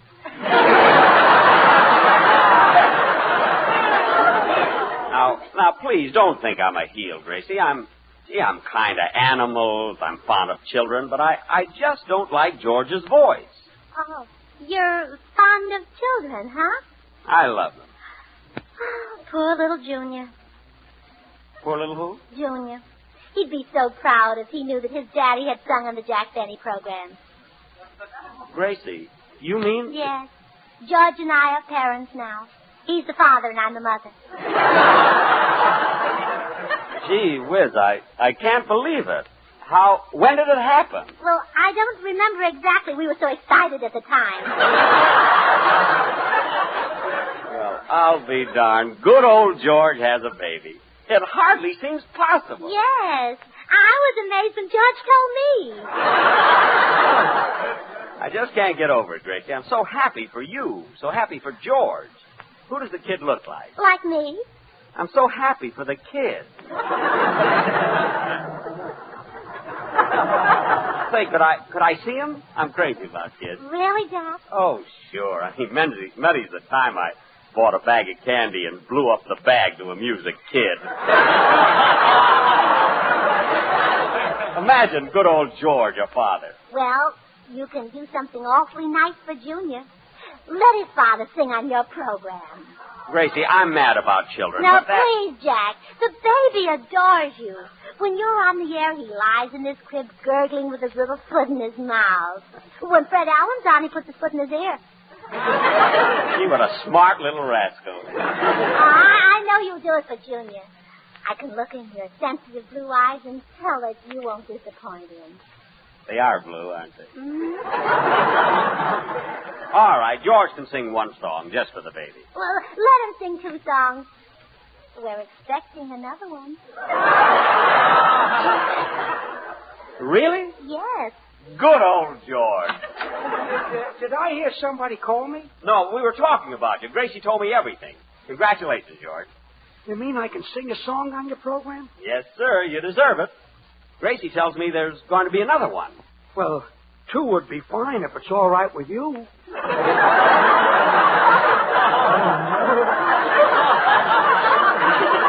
Well, why not? Have you picked out a name for the second one? Would you like Moonglow?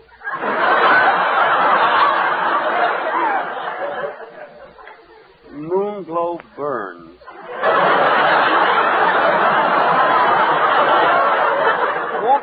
Won't that be just a little too corny? Oh, I don't think so, Jack. You know, while you were away, I took a few lessons from Crosby.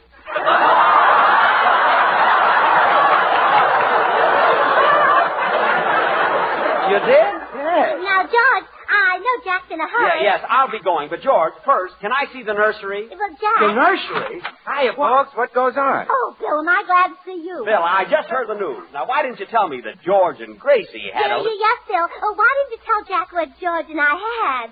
Well, what did you have? An idea for you to announce Jack's program, and George sings on it. Huh? But well, that's a great idea, Jack. I'd be glad to. Now, wait a minute. I have an announcer, Don Wilson. Well, okay, you can have 2 announcers. Don Wilson is to announce. But Don can't announce your program, Jack. He doesn't know anything about Swan soap. Swan soap? Well, sure. He doesn't know that Swan is the new white floating soap that's 4 soaps in one. The soap for dishes, light laundry, bathing the baby, or for your hands and face. Don doesn't know that. Well, I could teach him. I mean, what am I saying? I don't sell soap. I sell grape nuts flakes. Well, but that's ridiculous, Jack. Can you bathe a baby with grape nuts flakes? Well, I wouldn't want to answer that until I've talked to my sponsor.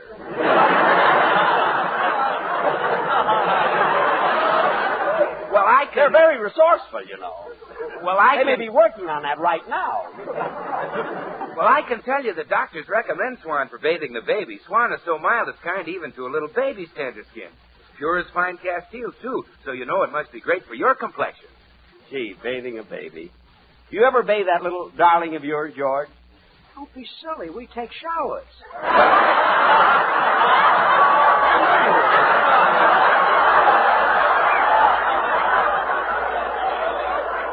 Uh-huh. Oh, he means us.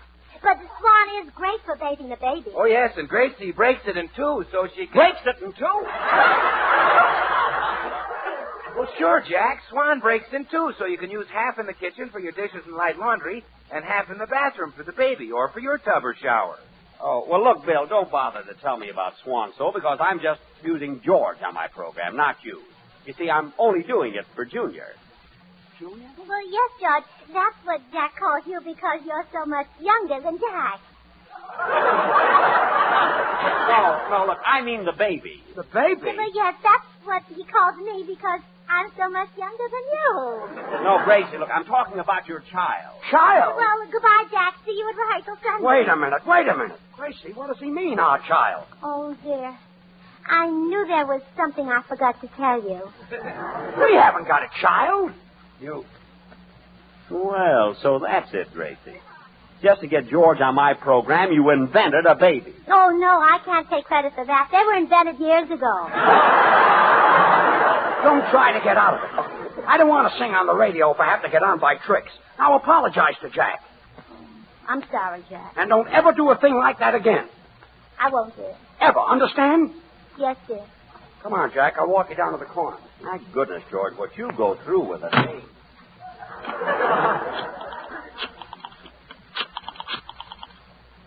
Hello, Pippa?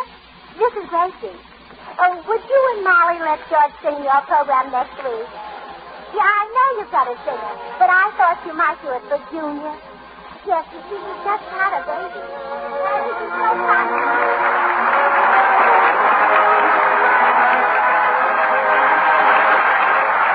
George and Grace will be right back. I'm just going to be here long enough to remind you that the government needs your waste kitchen fats more than ever before. Now, I know sometimes it's a lot of trouble to render the extra fat you trim from meat and to strain all your waste fats from roasting and frying. Those waste fats are so urgently needed for making glycerin.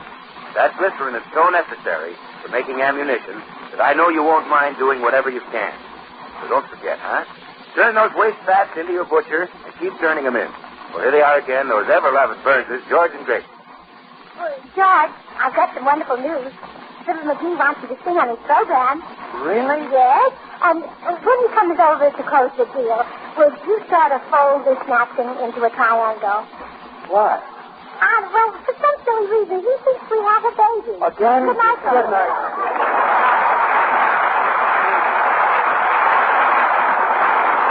Makers of Swan, the new white floating soap, join George and Gracie in inviting you to tune in to your Columbia station again next week, same time. Don't forget, George Burns and Gracie Allen, CBS next Tuesday night. Now, till next week, this is Bill Goodwin saying, well, I, Swan, how about you? Good night, everybody.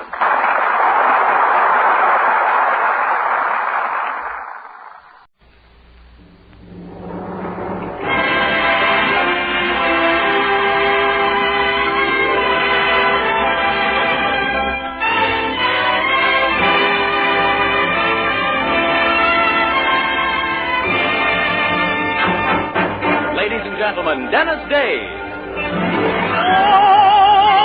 That makes life seem worthwhile dwells in your eyes and the spell of your smile. Dennis Day is brought to you by Palmolive Soap and Colgate Dental Cream. Palmolive Soap, your beauty hope, and Colgate Dental Cream to clean your breath while you clean your teeth.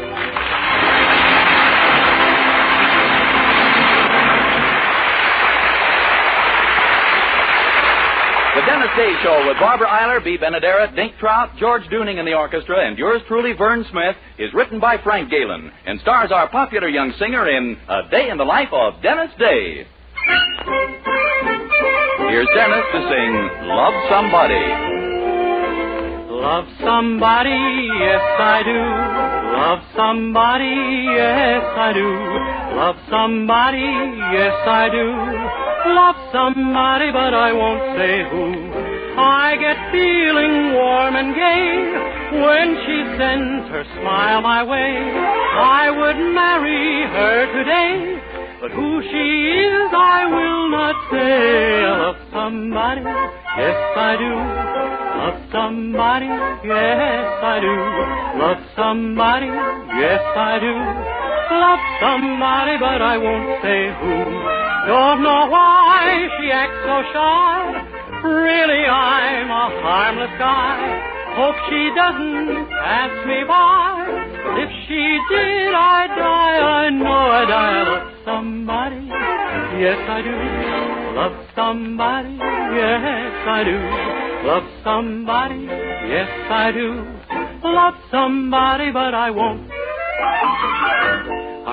say who.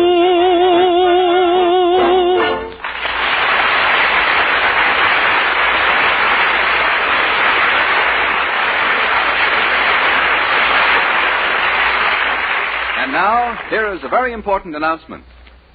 Palmolive Soap is giving away prizes worth $67,000. A grand prize of $25,000 in one lump sum, or $100 a month for life. And that's not all. There are over 2,000 prizes in Palmolive's big treasure chest contest. Ford sedans, Westinghouse laundromat, from Silver Fox scarves, Toastmaster toasters. And it's easy to enter. Complete the last line of this jingle. A fresher, brighter-looking skin is something I would like to win. I'll get Palmolive soap today.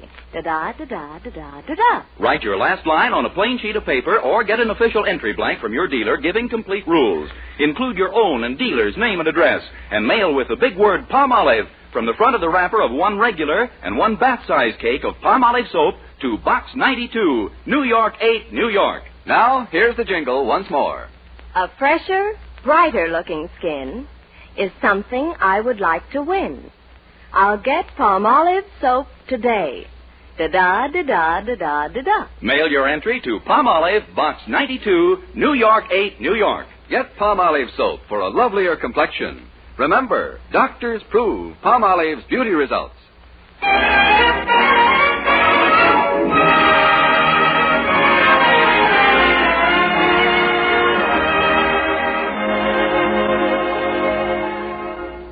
Well, tonight, excitement mounts at fever pitch in the little town of Weaverville. For tomorrow is the traditional football game between Weaverville High and their bitter and hated rivals, Middletown Prep.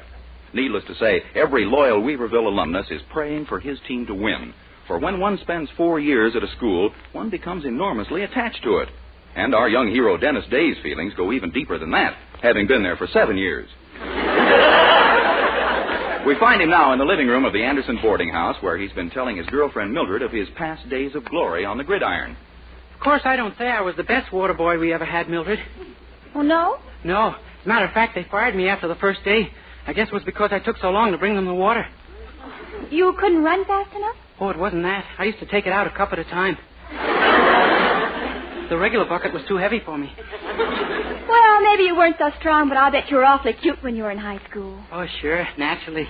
Oh, well, I probably wouldn't have paid any attention to you if I'd known you. I thought I was madly in love with my French teacher. Did you ever have a crush on one of your teachers? Nah.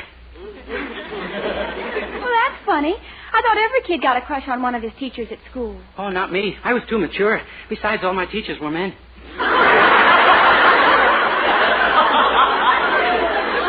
Yes, that might have had something to do with it. Gee, I wonder if my French teacher still remembers me. I'll bet mine remembers me. I took French for 2 years, and when I got finished, all I could say was C.T. Oh, silly. But a football game like this certainly brings back memories, doesn't it? Yeah. Gosh, I sure hope we win it. I've never seen the town as excited about the game as they are this year. I know. That's all anyone talks about. Even Mother and Daddy can't think of anything but beating... Oh, hi, Daddy. Rah, rah, rah. Just Pumbaa. Hit him in the belly with a trolley car. We will, Daddy. Don't worry. Oh, you bet we will. Say, Poopsie and I are going down to the school to see the team off for Middletown. You kids care to join us? Oh, sure. I hear the coach is an old friend of yours, Mr. Anderson. Yes. Old Rocky was coaching the football team when I went to Weaverville. He was? Oh, that was football in those days. No passes and trick plays. It was bone against bone, muscle against muscle. Skulls cracked like celluloid. Why, I was lucky if I lasted through the first quarter. You mean you played on the team? No, just watching. I had a weak stomach. Well, I'm ready to leave, Herbert. Why, Mother, you're wearing your old Weaverville sweater with a W on it. Yes, and it still looks as good as the day I bought it. Except that the W seems to have shrunk a little. Well, I doubt it, Poopsie. The background's just gotten bigger, that's all. Well, maybe. After all, it was 28 years ago that I first wore this sweater. No, 28 years ago. Gosh, it doesn't seem that long, does it? Well, not to me, naturally. I'm only 10 years older. Well, come on, everyone, let's go. Oh, I'm so excited. Do you really think we'll beat Middletown this year, Mrs. Anderson? Well, of course we will. I've even bet $5 on it. $5? Oh, Poopsie, you shouldn't have. You know how badly I need new shoes. I could have taken that $5 and added it to the $5 I have under my handkerchiefs in the bottom drawer of the... Oh, now I've told you where it's hidden. Don't be silly. What $5 do you think I bet?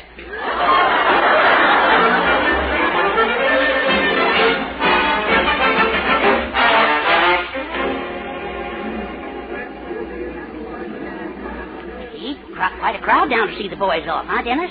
Where did Poopsie and Mildred disappear to? Oh, they're over at the bus talking to some of the boys on the team.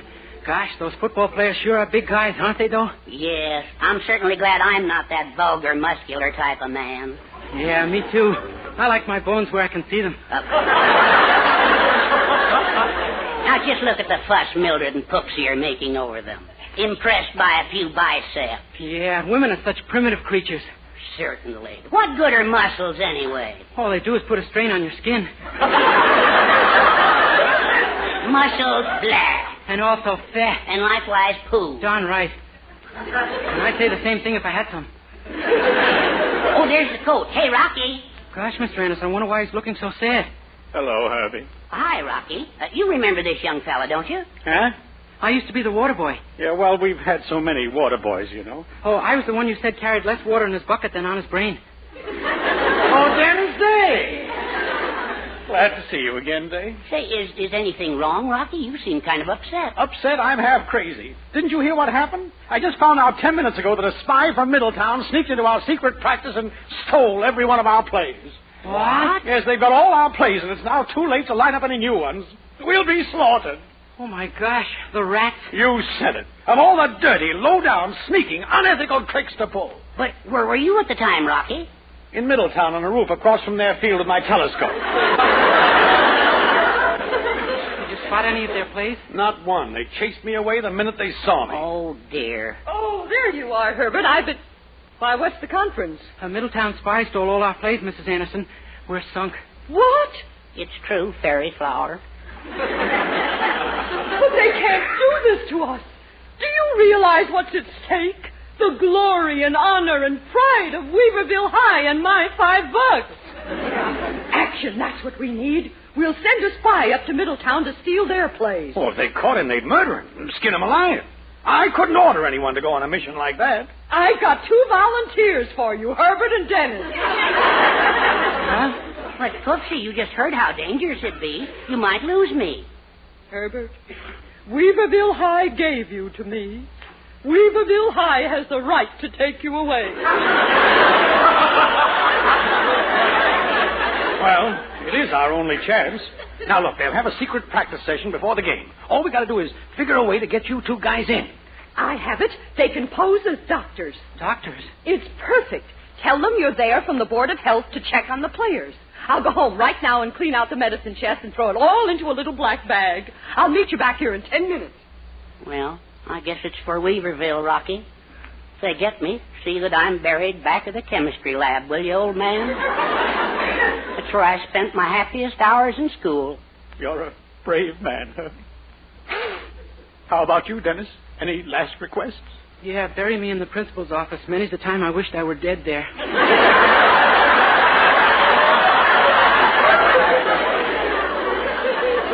Okay, fellas. I don't have to tell you what this means to the old school. Oh, I'd die for dear old Weaverville, Rocky. You know that. Shall we all sing our alma mater together for what may be the last time? Yeah, let's. Very well. Bow your heads, gentlemen, and face the east. Weaverville, oh Weaverville, we love you then, we love thee still. Thy hallowed walls, thy colors serene, hail to magenta and aquamarine. Oh, Weaverville, oh, Weaverville, thou art so much more than a learning mill. myself from all attacks. All attacks. Oh, Lord, give brains to thy quarterback. Oh, graduate, thou shalt always thrill at mention of the name of Weaverville. And wherever thou dost travel at, thou shalt bear thy head by removing thy hat. Weaverville, oh Weaverville, we're nuts about thee, Weaverville.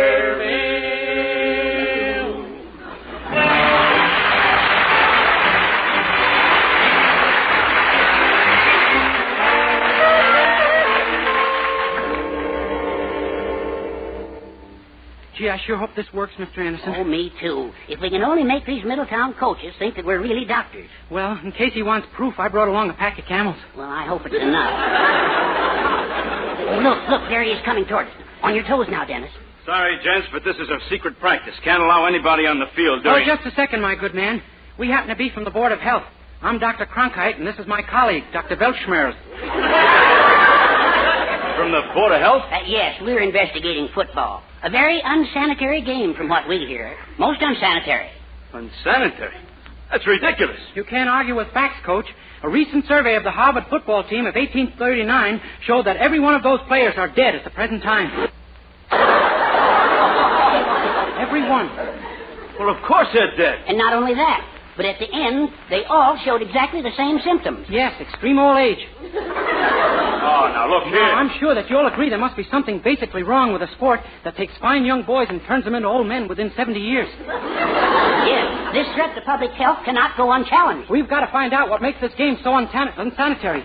Now, tell me, how many men are there on each side? 11, but... Please, don't interrupt. How many footballs are used in the game? 1. What? 22 men all using the same football? Shocking. It's a disgrace. No wonder football teams go around with their eyeballs twitching, their hands shaking, and their backfields in motion. Well, gosh, Doc, maybe you got something. I never thought about it before. Of course. Here, give one of these pills to every man on your team immediately. Yeah, well, what are they? They're new secret vitamin pills. Each pill contains as much nourishment as 3 dozen eggs, 5 quarts of milk, 4 T-bone steaks, and an order of chopped liver with schmaltz. Oh, yeah. Well, sure, Doc, whatever you say. Thanks a lot. Dennis, what did you do that for? Look, he is giving the team the pills. Oh, they were only some aspirin tablets I found in the bag. But even so, Well, we had to get rid of them, didn't we? We want to write down those plays. Anyway, it made them less suspicious of us. Well, maybe. Say, that is a pretty nifty football team he's got, isn't it? Yeah, I'll say. Hey, look at that play they're running now. That's pretty cute. Well, don't you worry. I'm putting it right into my little black book here. Attaboy. Our boys, look. Oh, my gosh, Dennis, look. One of the boys just got hurt on that last play. Yeah. Holy smoke, they're bringing them over here. Oh, I know. We're supposed to be doctors. Oh, my gosh, that's right. I wouldn't be in that kid's shoes for anything. We've got to keep up the bluffer. Yeah. Here they come. Here's a patient for you, Doc. He was just hurt in the scrimmage. In the scrimmage, huh? Bad.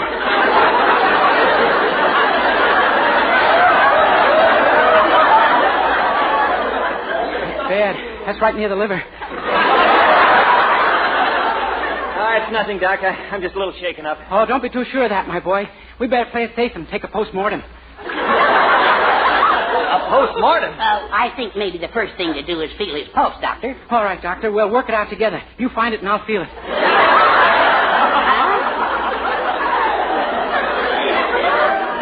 On the other hand, why bother? This man's ailment is quite clear. Appendicitis. Hey, but, Doc, I had my appendix out last year. Oh, well, what I meant was tonsillitis. I had my tonsils out the year before. Okay, you've had a heart attack. Let's see you get out of that one. Well, how is he, Doc? Oh, he's very bad, Coach. This boy must have complete quiet. I want him to stay right where he is for 48 hours. 48 hours? But we got a football game to play in this field at 2 o'clock. Well, in that case, warn the players not to step on him. Complications might arise. Come, Dr. Weltschmerz. We must be going. Coming, Dr. Cronkite. I'll see you later, Coach. Okay, Mike. Get up, get back in there. Hey, but, Coach, the doctor just said... Doctor, my eye. Those guys aren't doctors. They're a couple of spies from Weaverville trying to get a line on our plays. What? But they even gave us pills. Nothing but aspirin. I saw the bottle in their bag. I also saw a little book with one of our plays in it. And you're letting them get away with it? Don't be a dope. I tore out the play they hadn't filled up the book with phony ones. Now every time they think they know what's coming, they'll get something else. We'll murder 'em, Mike. Ah, Coach, you're a genius. That game will be a massacre.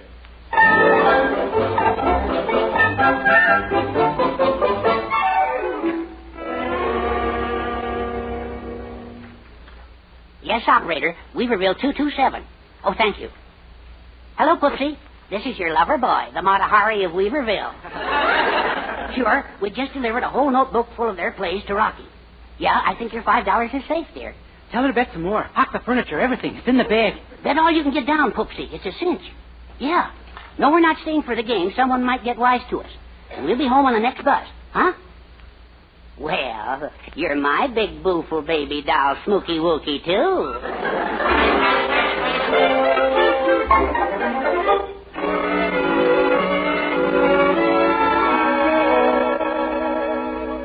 Oh, you wonderful boys. Why, Weaverville will run all over Middletown now. Yep, thanks to us. We did a pretty brilliant job, didn't we, Dennis? Brilliant. Oh, shucks, there must be a stronger word than that. Oh, I agree with you. Sure, who needs muscles? We may not have them, but we got brains. Mr. Anderson was so clever about writing down those plays in his book, I didn't even see him do it myself. Me? I didn't write those plays down. You did. No, I didn't.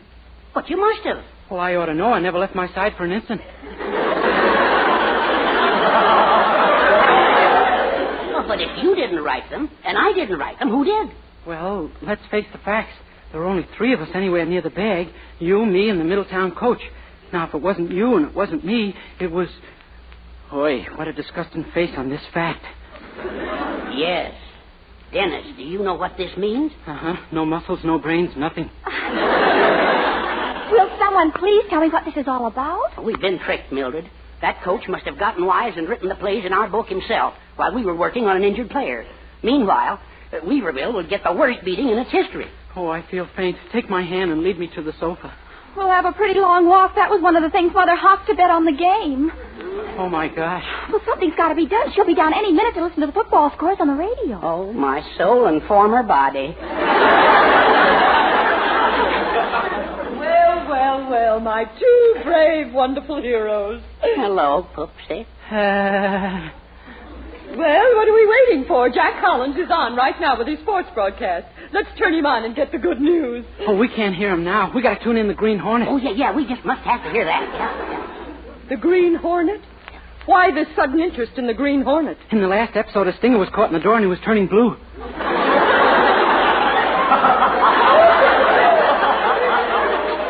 Stop it. I want to hear that score.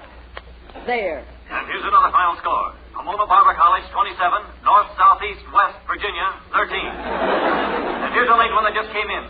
Well, is this amazing? Weaverville High was supposed to beat Middletown by a margin of 1 touchdown. But the final score, which was just handed to me, reads, Middletown, 13, Weaverville, 110. Isn't that wonderful? Oh, my gosh. Why, he must have made a mistake. Ladies and gentlemen, I just made a mistake on the last score. Oh. It should read Middletown 13, Weaverville 112. Good heavens. My scouts informed me that the Middletown team acted in a very strange manner. They started off well, but after the game had been underway for a few minutes, they began to stagger all over the field and fall down unaccountably without being touched. The final score again, Middletown 13, Weaverville 112. Oh, happy day. Money, money, money. I'm loaded with it. Oh, you wonderful boys, you. I know I shan't be able to sleep a wink tonight with all this excitement. Excuse me, I'll be right back.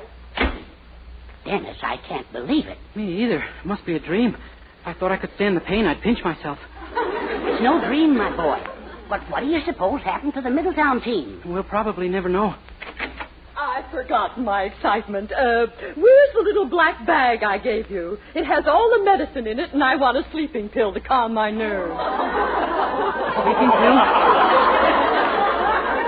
A sleeping pill? But there weren't any sleeping pills in the bag, Mrs. Anderson. Oh, yes, there were. I had them in an old aspirin bottle. An aspirin bottle? Yes. The mists are beginning to clear away. Gosh. So that's why they said... Gosh. What are you talking about? Oh, never mind. Mr. Anderson. Yes, Dennis? Shall we face the east? Yes, Dennis. Weaverville, oh, Weaverville, Aren't you glad they took that pill? Weaverville, dear Weaverville, we love thee still. We always will.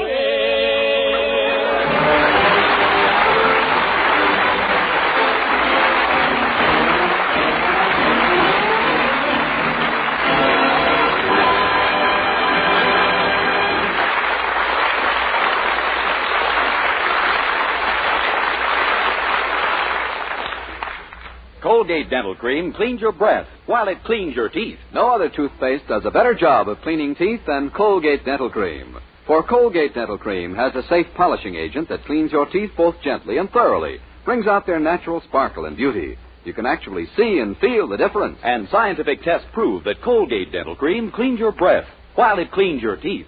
Yes, actual scientific tests prove conclusively that in 7 out of 10 cases, Colgate instantly stops unpleasing breath that originates in the mouth. Colgate Dental Cream is famous for its wonderful wake-up flavor, too. Nationwide tests of leading toothpastes prove that Colgate's is preferred for flavor over every other brand tested. Yes, preferred over every other brand tested. And no wonder, for Colgate Dental Cream is the result of constant effort to produce the finest toothpaste in the world today for cleaning teeth, for flavor, for sweetening breath. So see if you don't agree with the millions who have made Colgate Dental Cream America's favorite toothpaste. Try Colgate Dental Cream to bring out the natural sparkle and beauty of your teeth. For a wake-up flavor you'll thoroughly enjoy. And always use Colgate Dental Cream after you eat and before every date to clean your breath while you clean your teeth. With George Dooning in the orchestra, here's Dennis to sing Bluebird of Happiness. Feel like I hold your head up high till you find the bluebird of happiness.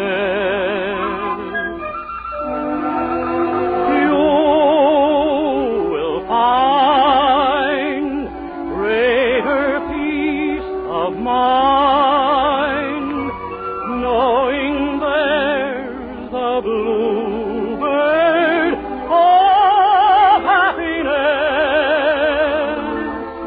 And when he sings to you,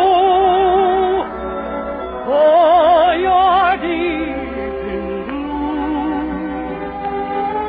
you will see a ray of light creep through, and so remember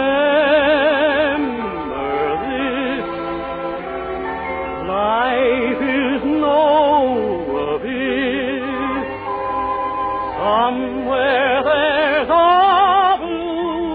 bluebird of happiness.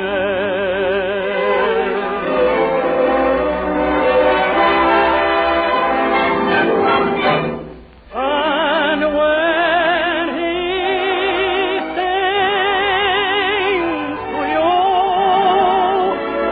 oh, you're deep in blue, you will see a ray of light creep through, and so remember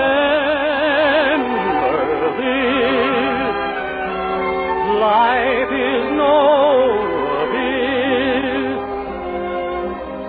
Somewhere there's a bluebird of happiness.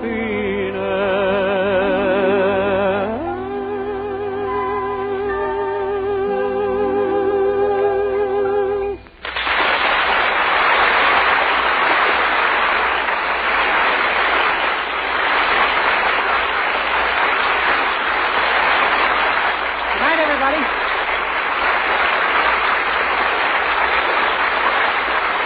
Next week, tune in to another Dennis Day Show brought to you by Palmolive Soap, your beauty hope, and Colgate Dental Cream to clean your breath while you clean your teeth.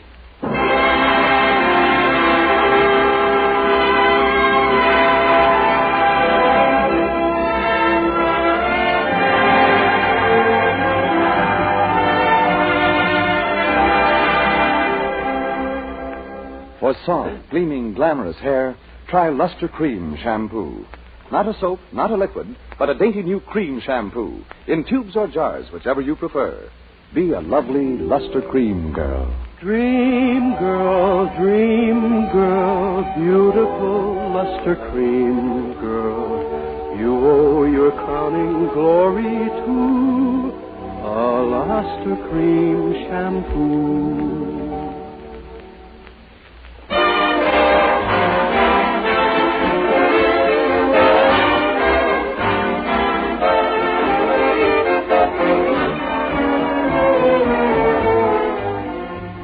Listen again next week to Colgate's Hour of Fun, Judy Canova, followed by Dennis Day. And for another great comedy program, hear Blondie next Wednesday evening over your favorite NBC station. This month, your city's community chest is making its annual appeal for funds to meet the urgent needs of your community's vital health and welfare services. The community chest is many campaigns in one. Were it not for your community chest, as many as 35 separate appeals would have to be made. The need for health, welfare, and recreation services is greater than ever before, and operating costs have gone up. In addition, USO is being restored for our armed forces, and your community chest has been asked by Secretary of Defense James Forrestal to help raise funds for it. So open your heart and your purse. When a community chest representative calls, give, and give generously. Vern Smith speaking. Good night.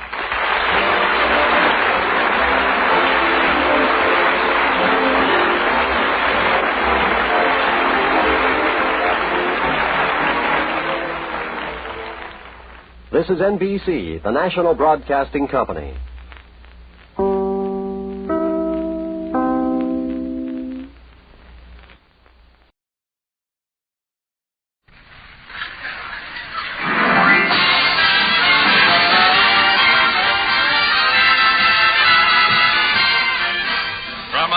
Colgate tooth powder for a breath that's sweet and teeth that sparkle presents the Mel Blanc Show with Mary Jane Croft, Joe Kearns, Hans Conried, the Sportsman, our guest star Bert Gordon, the Mad Russian, Victor Miller and his orchestra, and starring Mel Blanc. There's no business like show business like no business I know. Everything about it is appealing. Everything the traffic will allow. Nowhere could you get that happy feeling when you are stealing that extra bar. There's no people like show people. They smile when they are low. Yesterday they told you you would not go far. That night you open and there you are. Next day on your dressing room they've hung a star. Let's go on with the show.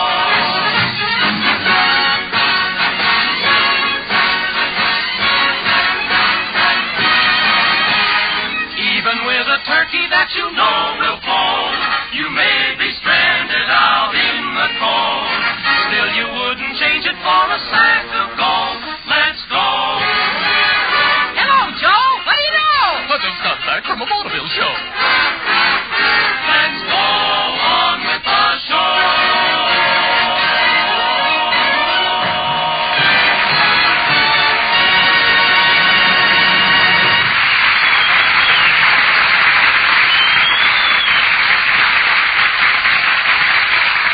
Well, there's plenty of excitement today in Mel Blanc's Fix-It Shop. Mel's running the local community chest drive, which is having a big affair tonight in the local auditorium.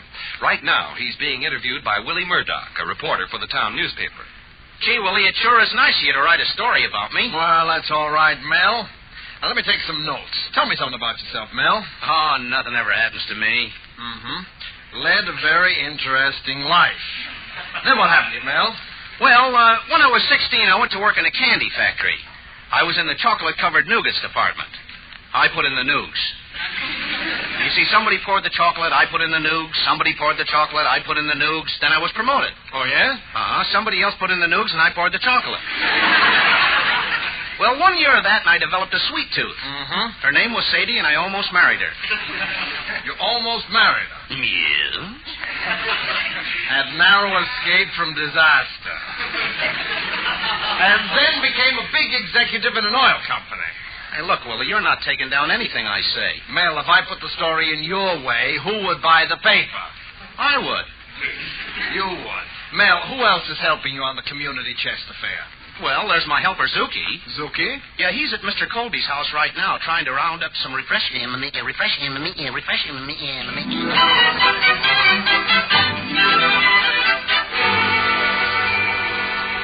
Well, what do you want, Zuki? A case of soda, some ice cream. You got any chairs? Sit down, Zuki. I'll be glad to help. Oh, thanks, Mr. Colby. You know, this is a big job for Mel. Yes, and I'm afraid it's too big for him. After all, Mel is just a little potato, but he is a sweet boy. Yeah, he's kind of like a little sweet potato. Well, what do you suppose Mel would like, Zuki? Can you bake a cake? Not very well, Zuki. Oh, it's easy. You see, you take some flour. You take a quart of milk,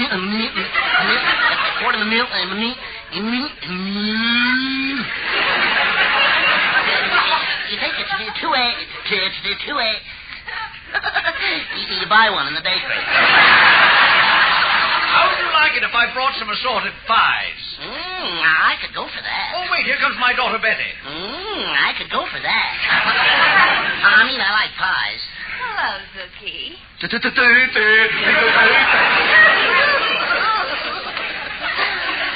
Hello.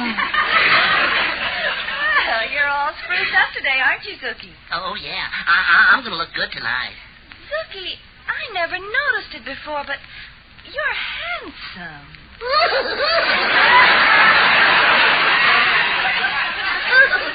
Hey, you know, Betty, you have a nice... well, I love you. You got a very cute little... I love your...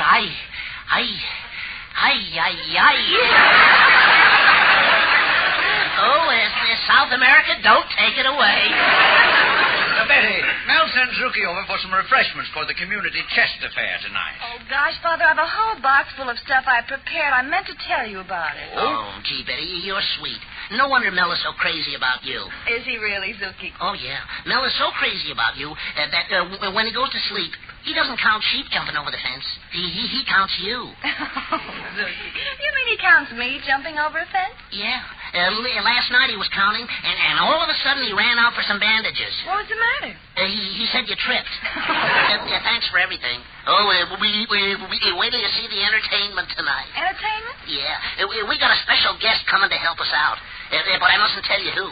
You see, I wrote a play especially for the occasion. Thanks.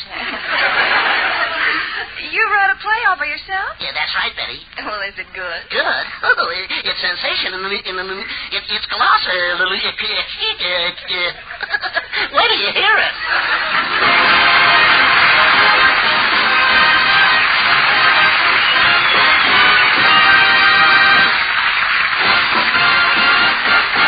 Colgate tooth powder, keep smiling just right. Use it each morning and use it each night. Don't take a chance with your romance. Use Colgate tooth powder. Your romance will be a bursted bubble if you have that breath of trouble. Do you think you could be a victim of this breath of trouble? I mean, unpleasing breath? Why not be on your guard? Just do this. Brush your teeth night and morning and before every date with Colgate Tooth Powder. For Colgate Tooth Powder cleans your breath as it cleans your teeth. Yes, scientific tests have definitely proved that in 7 cases out of 10, Colgate Tooth Powder instantly stops unpleasing breath that originates in the mouth. What's more, no dentifrice at any price cleans your teeth more quickly and thoroughly than Colgate Tooth Powder. Remember to buy it first thing.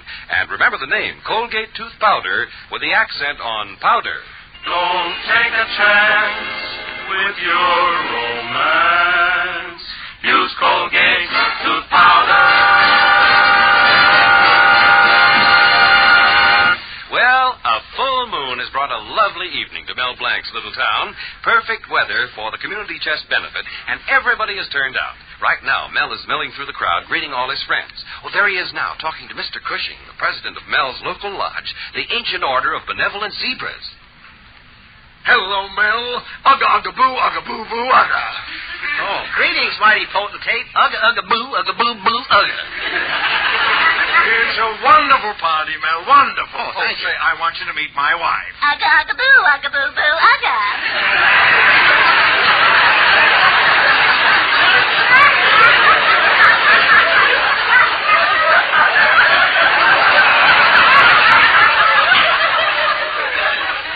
Likewise, I'm sure.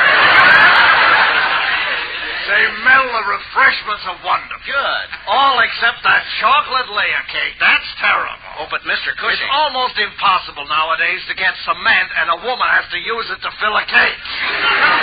Oh, but Mr. Cushing... You know, I pity the poor guy that has to stand for that cooking day in and day out. Mr. Cushing... Who baked it, anyway? Your wife. Well, I gotta be going now. Ugga, boo, ugga, boo, boo, ugga. Ugga, ugga, boo, boo. Hello, Mel. Ugga. Hello, Mr. Brown. I'm glad you're here. How are you feeling? Oh, not so good. I can't sleep tonight.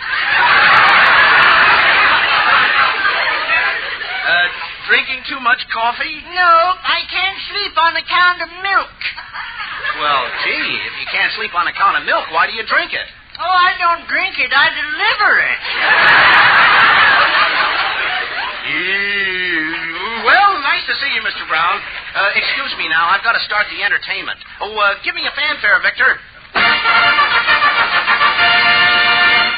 Ladies and gentlemen, I want to thank each and every one of you for coming here tonight. We're ready to start our show with Victor Miller and the Sportsmen playing and singing the hit songs from Annie, Get Your Gun.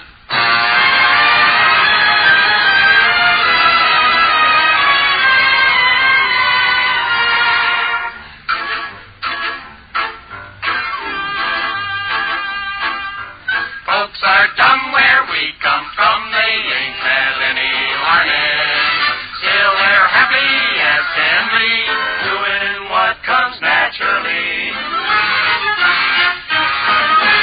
Folks like us could never fuss with schools and books and learning. Still we come from A to Z, doing what comes naturally. You don't have to know how to read or write When you're out with the honey in the pale moonlight. You don't have to come from a great big town. Not to go picking berries in an evening gown. That comes naturally. My uncle out in Texas can't even write his name. He signs his checks with excess, but they cash him just the same. They're canceled. Grandpa Dick was always sick, but never saw a doctor. He just died at 93, doing what comes naturally.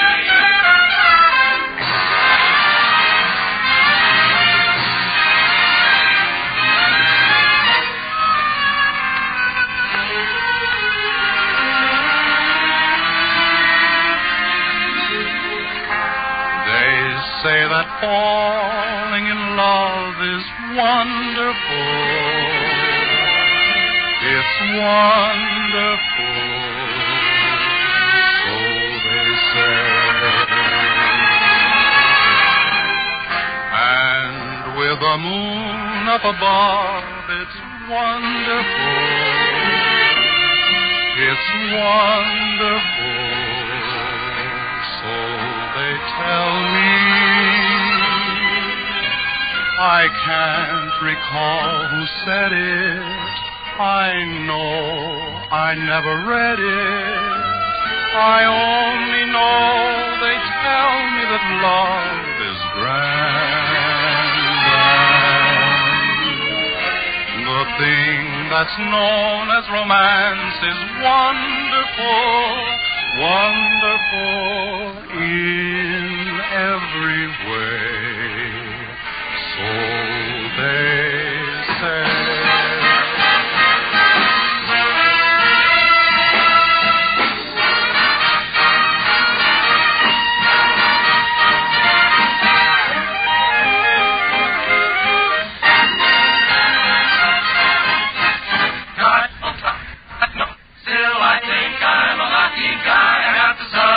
morning and the moon at night. Got no mansion, Got no yacht. still I'm happy with what I got. I got the sun in the morning and the moon at night. Got the sun in the morning and the moon at night. Sunshine gives me a lovely day. Furthermore, a mess of moonlight gives me the Milky Way. I got the sun, I got the moon, I got the sun in the morning and the moon at night. Yeah, with the sun in the morning and the moon in the evening. Quite all right.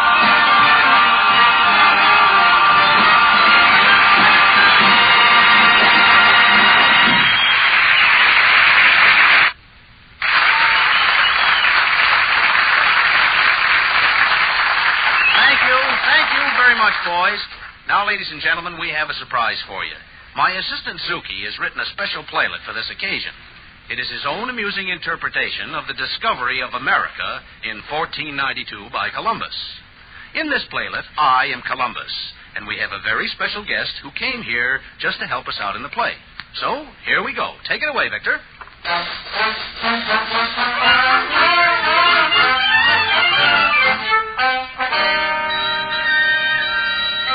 It is the year 1492. Our hero Columbus and his weary men are approaching the shores of America. History is in the making. Columbus, look. It's land.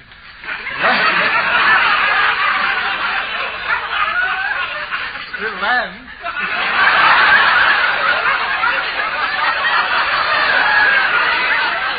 Pardon me, I thought you said ham.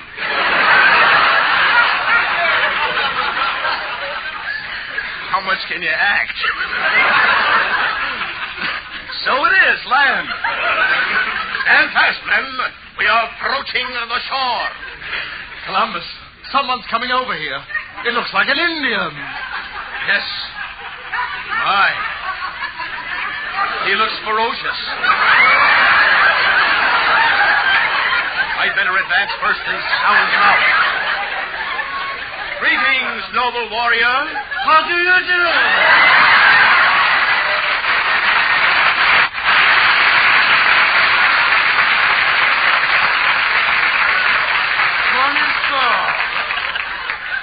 You are an Indian? By the shores of Gichigunya. Well, I look like Mickey Runya. But I thought that Indians wore feathers. You want an Indian or a chicken? Indian, you speak English very well. That is most practical. You see, when I was born, I was very young. How unique. I was such an itsy-bitsy kiddie. Everybody came from miles around to look on my puss. Of course, the odds were against me. Because nobody could tell what I was. Well, what happened? And would you believe it? Till this very day, nobody discovered... Anyway, let's not waste any time. I'm an Indian, and I got a messenger, and I'm an Indian messenger, and I'm bumming the script up.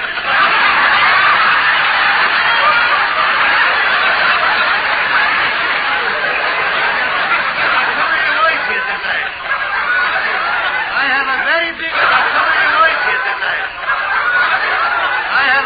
big letter for you, sir. A letter, huh? Say, what's that papoose on your back? He handles the postcard. What's your name, Indian? Me? Ugh. And what's your name, little papoose? Me, good Junior. Little beaver. Redskin, can you find us a place to rest? Are you kidding? It's impossible to find a wigwam these days. Are you a veteran? A veteran? What's that? That's a man who's looking for a place to live. Well, anyway, Indian, can you tell where north is? Most of course. It's very simple. You see, we Indians have a system. First you put your finger up like this. Just like this. Then you wet the point like this.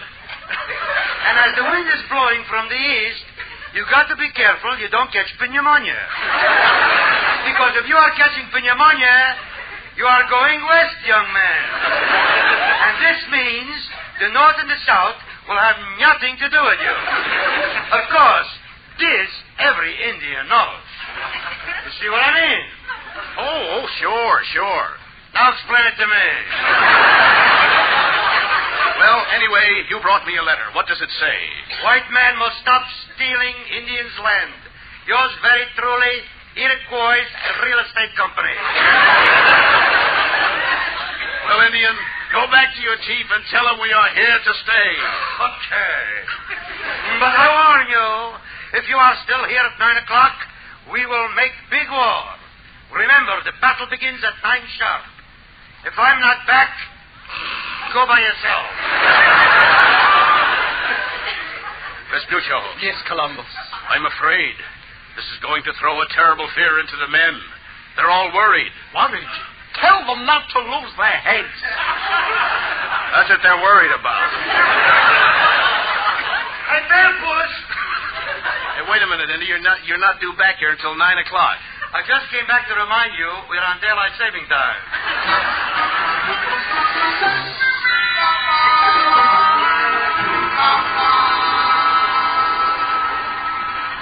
Columbus, what time is it? It's 9 o'clock. Fill in our glass, drip, drip. Columbus, this is no time to joke. The Indians are coming and the men are too afraid to fight. Men, you can't let history down. The eyes of the world are upon us. In Spain, they're saying we're discoverers of a new nation. In England, they're saying we're men of iron. In France, they're calling us brave defenders of the world of tomorrow. What are you here from, Brooklyn? Stand back, everybody. It's the Indian. Who's an Indian? I'm Jesse James. You want to know something? You sound just like the Indian. You like him, too. Well, what do you want, Jesse James? I came here to help you build a railroad. Why are you so interested in building a railroad? I got the hold-up concession. Look out, the Indians are shooting. That's very funny. That's very funny. What's very funny? There were no guns in 1492, were there? Say, you're right. They used a bow and arrow. That's better. Up! They got me. They got me. Gosh, one tip and it hit you in 5 places. It's something new. An atomic arrow. Oh, I'm dying. Partner, I'm dying. You're dying? I'm dying. I'm going to join Cleopatra. I'm going to join Salome. I'm going to join Madame Pompadour. But you're dying. What are you so happy about? Silly boy.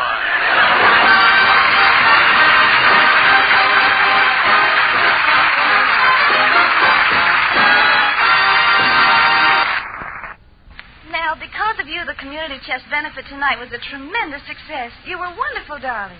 Well, Zuki had a lot to do with this. His play was really fun. And, Betty, you were swell to help, too. Oh, I was glad to help, Mel, and so was everybody else.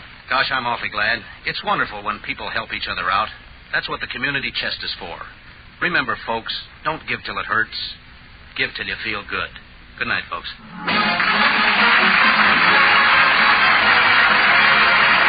This is Mark Easton reminding you that Colgate Tooth Powder for a breath of sweet and teeth that sparkle brings you the Mel Blanc Show every Tuesday at this time. Be sure to join us again next Tuesday night for more fun with Mel and the people you'll meet in Mel Blanc's Fix-It Shop.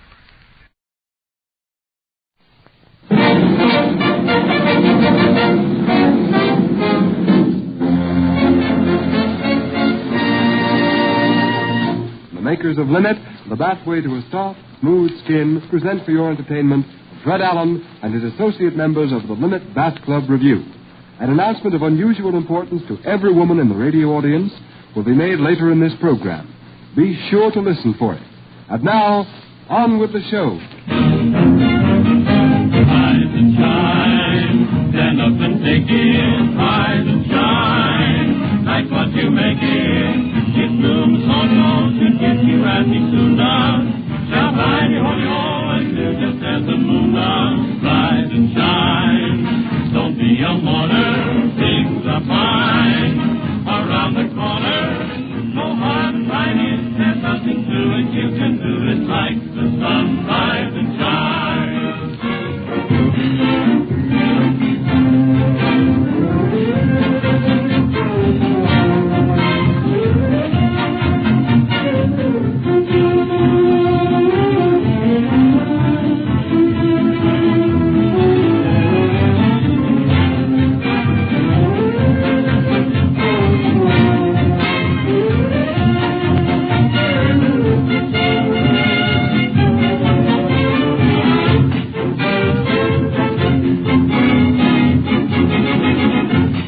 presenting Fred Allen.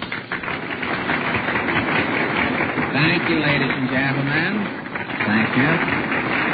Good evening, ladies and gentlemen. Tonight, the Linnet Bath Club Review starts a new series of radio presentations. We have had so many requests to repeat some of our earlier program backgrounds that in the future broadcast, we are going to remain in each business for 2 or 3 weeks. We hope that you will have as much fun listening in as we have in preparing and presenting these little reviews. Tonight, we take you to the court of Judge Allen. The court hasn't opened yet, and while the judge is busy in his chamber, Lou Katzman is using the courtroom to render a musical verdict.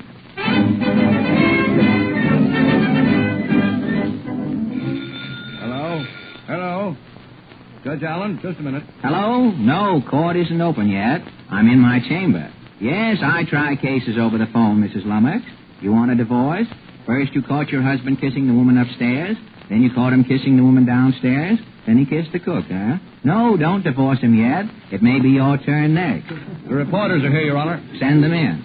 Good morning, Judge. Hello, Joe. Hello, May. What's on your mind? Oh, the editor wants to know something about your new court. Yeah, what's the big idea opening your own court? Well, I'll tell you. The city police courts are old-fashioned. For years, they've had everything their own way. There's been no competition. What do you mean? Well, they don't cater to the customer. Every time you get arrested, they drag you down to court, whether it's convenient or not. They've been using the same old sentences for years, and they're still giving people pre-war fines. It's outrageous. Well, what's your court doing? In the first place, I'm open day and night. Well, what about fines? They've got to come down. In my court, you can pay your fine on the installment plan.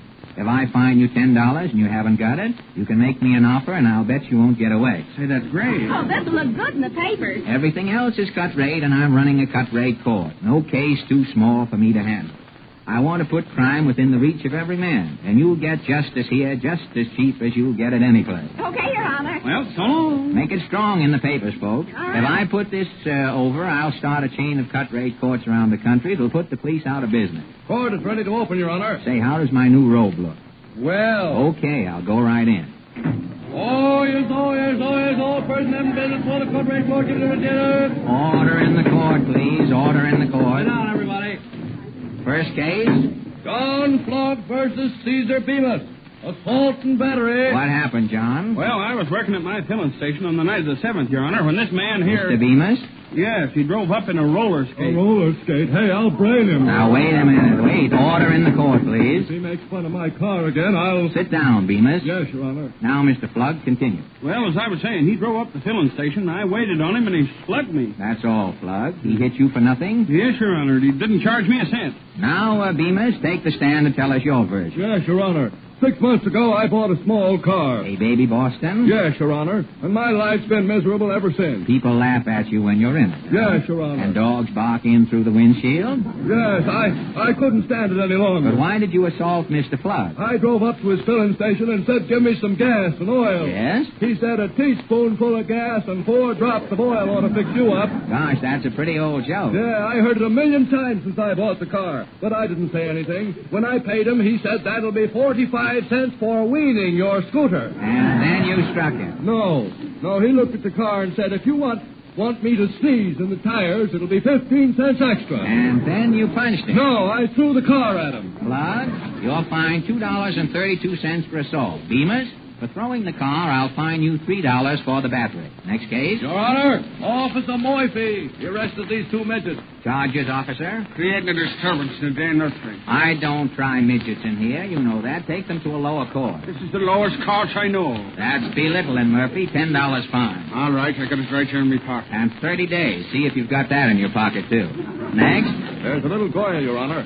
Hello? Oh, hello, Portland. Are you surprised to see me here? Yes, what were you arrested for? Oh, I'm not arrested. Papa didn't come home tonight. No? Not yet. Mama heard the patrol go by the house, so she asked me to stop in and see if it was Papa. He hasn't come in yet. Well, it's early. I'll just wait till he gets here. How do you know he's coming here? Well, Mama gave him a $10 bill to get changed this noontime, and he wasn't home at 6 o'clock.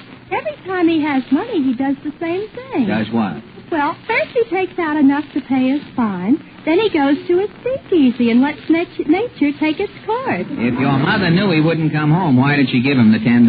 It's funny. She thought she was giving it to a stranger. Oh, didn't she know your father? No. He hadn't been home for so long. She didn't remember his face. Was he away? No, he's been working day and night. So it was a long long hours. Yes, he was working for an interior decorator. And the shop was open day and night? Yes, they're not real interior decorators. But if you want something to drink in the middle of the night, you just call up. What did they sell to decorate your interior? Detrimental wine, mostly. Detrimental wine. It's sort of a cordial shop. Yes, they're very polite in there. Did your father lose his job? Yes, he brought some of the wine home, and Mama thought it was furniture polish. What happened? My cousin didn't know what it was, and he shined his shoes with it. What happened to him? When he finished, he was in his stocking feet. That wine is detrimental, all right. That's what Mama said. Mama said what? She said if you christened a boat with it, the boat would have an extra porthole. Say, your father must be unlucky. Yes, he had bad luck in his building and loan, too. Really? He went down there to draw out his money, and he stood in line all afternoon. I could never understand why they called it the building and loan. Well, when Papa finally got in the building, he was alone. That's too bad. Did he get his money? Yes, he started a rumor that the company was solvent. And all the people put their money back in again? Yes. Your father certainly was clever to start a rumor like that. He wasn't so clever. He saw the people rushing back to invest. So what? Well, Papa said there might be something in the rumor after all. So he put his money back in, too. That finishes me. You can sit down here. When you hear the musical gong, it'll probably be your father. I hope so. Next case?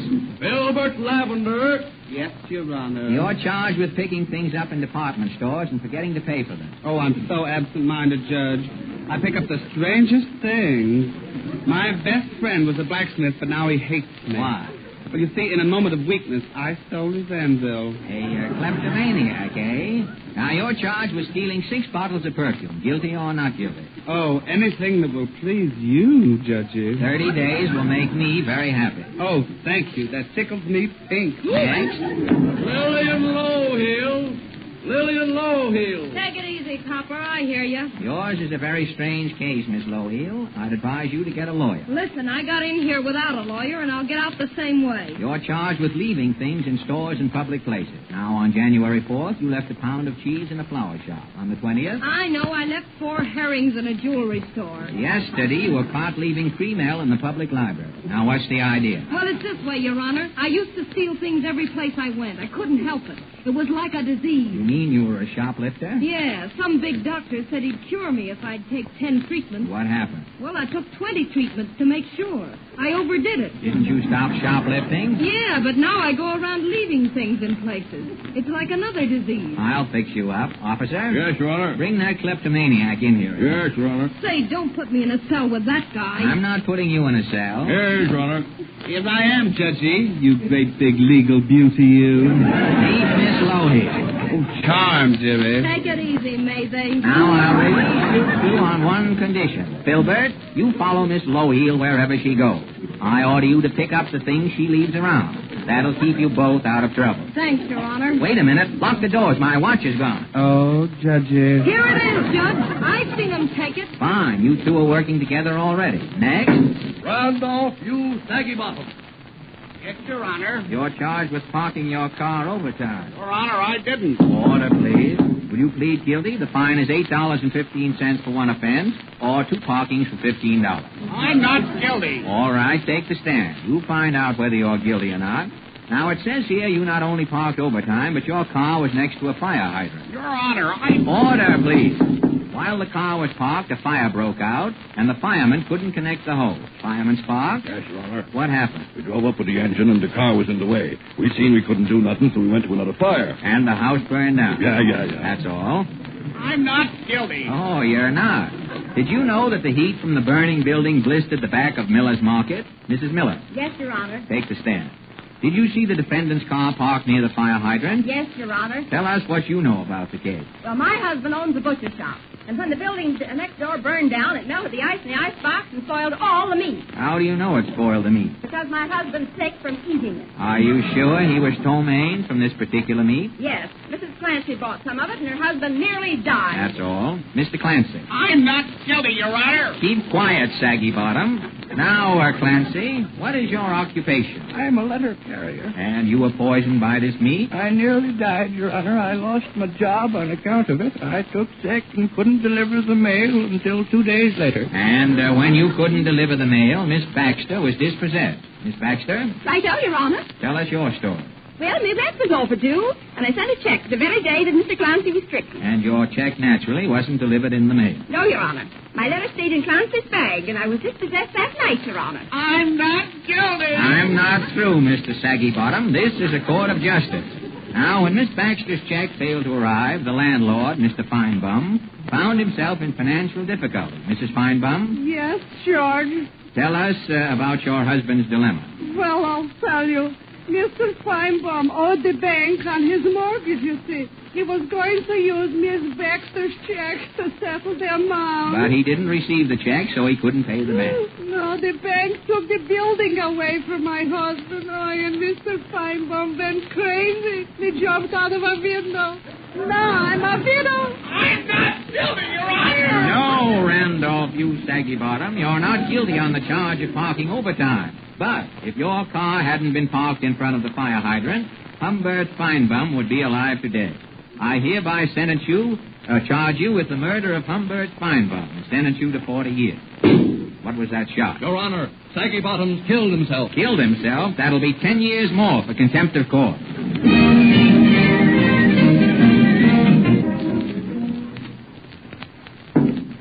Next case. Ronald C. Blotto. Mr. Blotto, you're charged with intoxication, refusing to pay your check at a speakeasy, resisting an officer, and inciting a riot. Guilty or not guilty? See my lawyer. Is your attorney here in court? Right there, Your Honor, on the job. Wait a minute. Who are you? I'm Roy Retwell, counselor at law, notary niblick, public. Roy Atwell?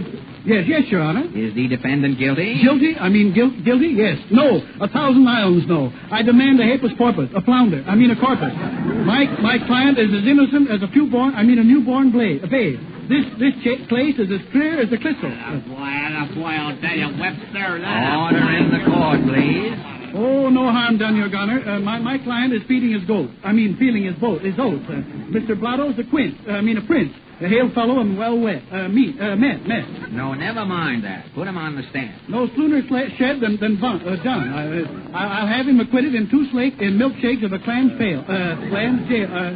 Mr. Blotter, will you take the stand?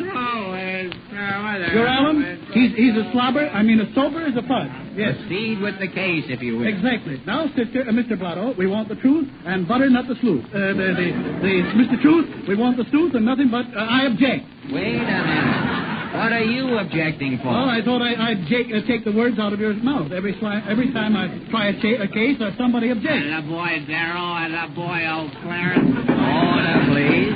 Now, was your client in the speakeasy on the night in question? Of course he was in the speakeasy. Every man has his place, and my client's place was in the pig and bristle, the whistle. What's that? With the pig and pickle, the pig and pickle, the whistle, that's the squeak. Oh, let it go. Please. Had the defendant been drinking? Mrs. Blotto, have you been drinking? I was polluted. Here's the bill, boy. Was I drinking? Look at it's a list of drinks. Two brandy boats, boats, and Tom and Jerry. When did the trouble start? The stubble start? There was no bubble startle. Someone put a mom's extra fly bottle in my client's hand, and he tossed it out of to a waiter. Hello, boy, old technocrat. Quiet, please. Now, he tossed the bottle. He tossed the bottle, yes. The bum's extra dry bottle. And the waiter ducked. And the bottle went through the window. Then the police came in. Yes, the cops broke down. The cops broke down the doors. But the waddle was empty, and the cops wanted to know why. Order, please. Now continue, Mr. Atwell. But my client was as cute as a cucumber. He threw a cop through a cop through a window. Through a window. The same window? Yes, he saw a hole in the window, and he didn't want to see it go to waste. Sure, I'm sick. a little drink. Here, Blotto. Put that flask away. I object. Pass it around. Give me the flask, officer. It's nothing, Your Honor. It's ginger ale or root beer, I'll bet. If this is intoxicating liquor, Blotto will get luck. Intoxicating ticker? Taste it, Your Honor. Why, it's probably nothing but some mouth salt, or a gargle that he's been taking for a sore throat. Sir. It smells like liquor. Taste it, Your Honor. Taste it. Tastes like liquor, too. You try it that way. Yes. That's not liquor. It's liquor. I'll say it's lemon laspe. Here, let me taste it again. No. It's Scotch. No, give me another taste. No, that's not Scotch. It's orange squash. Well, I'll try once more. No, it's Scotch. Stop that sting, you. If I can sing better than myself. Don't deny, Nudge. Sudge. Let's make it a trio. All right, boys, let's go. My heart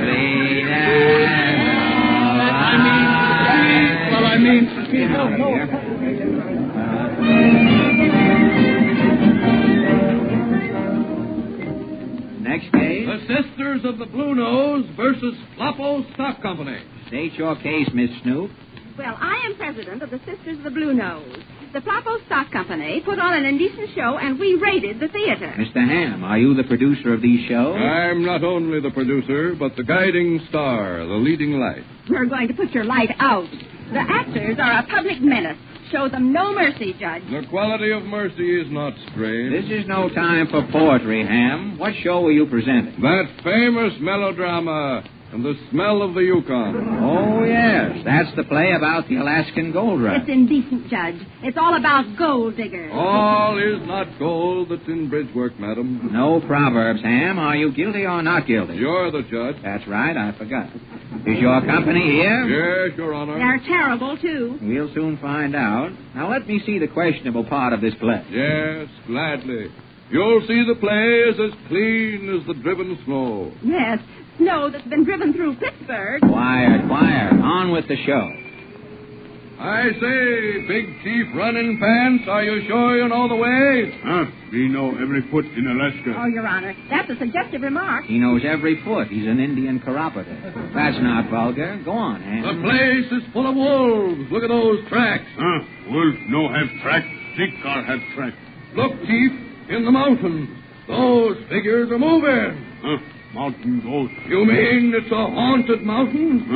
Good haunting ground. Much goat. Goats? I thought you said ghosts. It's a beautiful sight. Thousands of goats. It's the smell of the Yukon. Much beautiful. Fui. Speaking of goats, reminds me of Frisco Kate. She's up here somewhere, Chief Running Pants, and I'll find her if it takes all night. Oh, Your Honor, Frisco Kate is Quiet, quiet. Look, he big dance hall. Much good firewater. Free war. We'll go in. They may know Frisco Kate. Hello there, strangers. Come on in and get warm. Thank you, gal. Where bar? In the back room, straight ahead. What do you have, stranger? 2 Tom and Jerry. I'll give you Tom, but I'm all out of Jerry's. 2 Toms, then. You prospecting for gold? No, partner. I'm a seeking Frisco Kate. She's worth her weight in gold to any man. She's in here, stranger. I wonder if any of the boys have met up with her. Wait a minute. I'll fall the joint. Quiet, everybody. Give me your attention. Wait a minute, Ham. This show is putrid, but it's not vulgar. It's obscene. Miss Snoop, you're wasting the court's time. This acting isn't suggestive. No, but the dancing is. What dancing? Well, when I saw the show, a girl named La Belle Fatima did a dance called the Dying Duck. The Dying Duck? Yes. And from the looks of her costume, the duck died of exposure. Mr. Ham? Yes, Your Honor. Is La Belle Fatima here? Yes, but she can't dance, Your Honor. Her costume is missing. A little thing like that shouldn't stop her. Quiet. Miss Snoop, not knowing the nature of the dance, I can't act. Nature of the dance is right. It was all nature. Well, since I can't see the dying duck, I'll have to dismiss the case. No, Your Honor. Before I'll see these criminals freed, I'll do the dance for you myself. You will? How did it start? Well, she came out wiggling, like this. I see. And then what happened? Well, her feet stood still and her body acted like $2 worth of jelly, looking for a place to gel, like this. I'm getting a good idea of it now. Don't move, anybody! You're under arrest! Just a minute, officer. What's this? It's a raid, Your Honor. We've had complaint about your court. We'll have to pinch this dame who's doing the dance. Oh, there's some mistake. Oh, save me, Judge. You'll get 20 years for this, Miss Snoop. Oh, I'll never live to do it. Do as much of it as you can. Come on, lady, come on.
Tonight, why not enjoy the soothing luxury of a Linnet bath?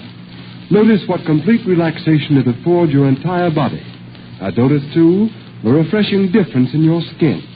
Linnet, spelled L-I-N-I-T, is sold by your grocery store, drug, or department store, and costs only 10 to 15 cents according to the size of the package.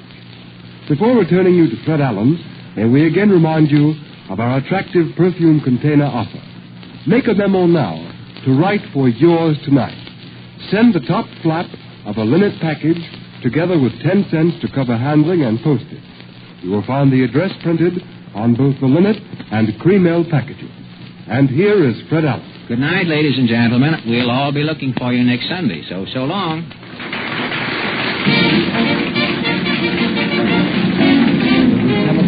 Saying good night for Linnet. This is the Columbia Broadcasting Company.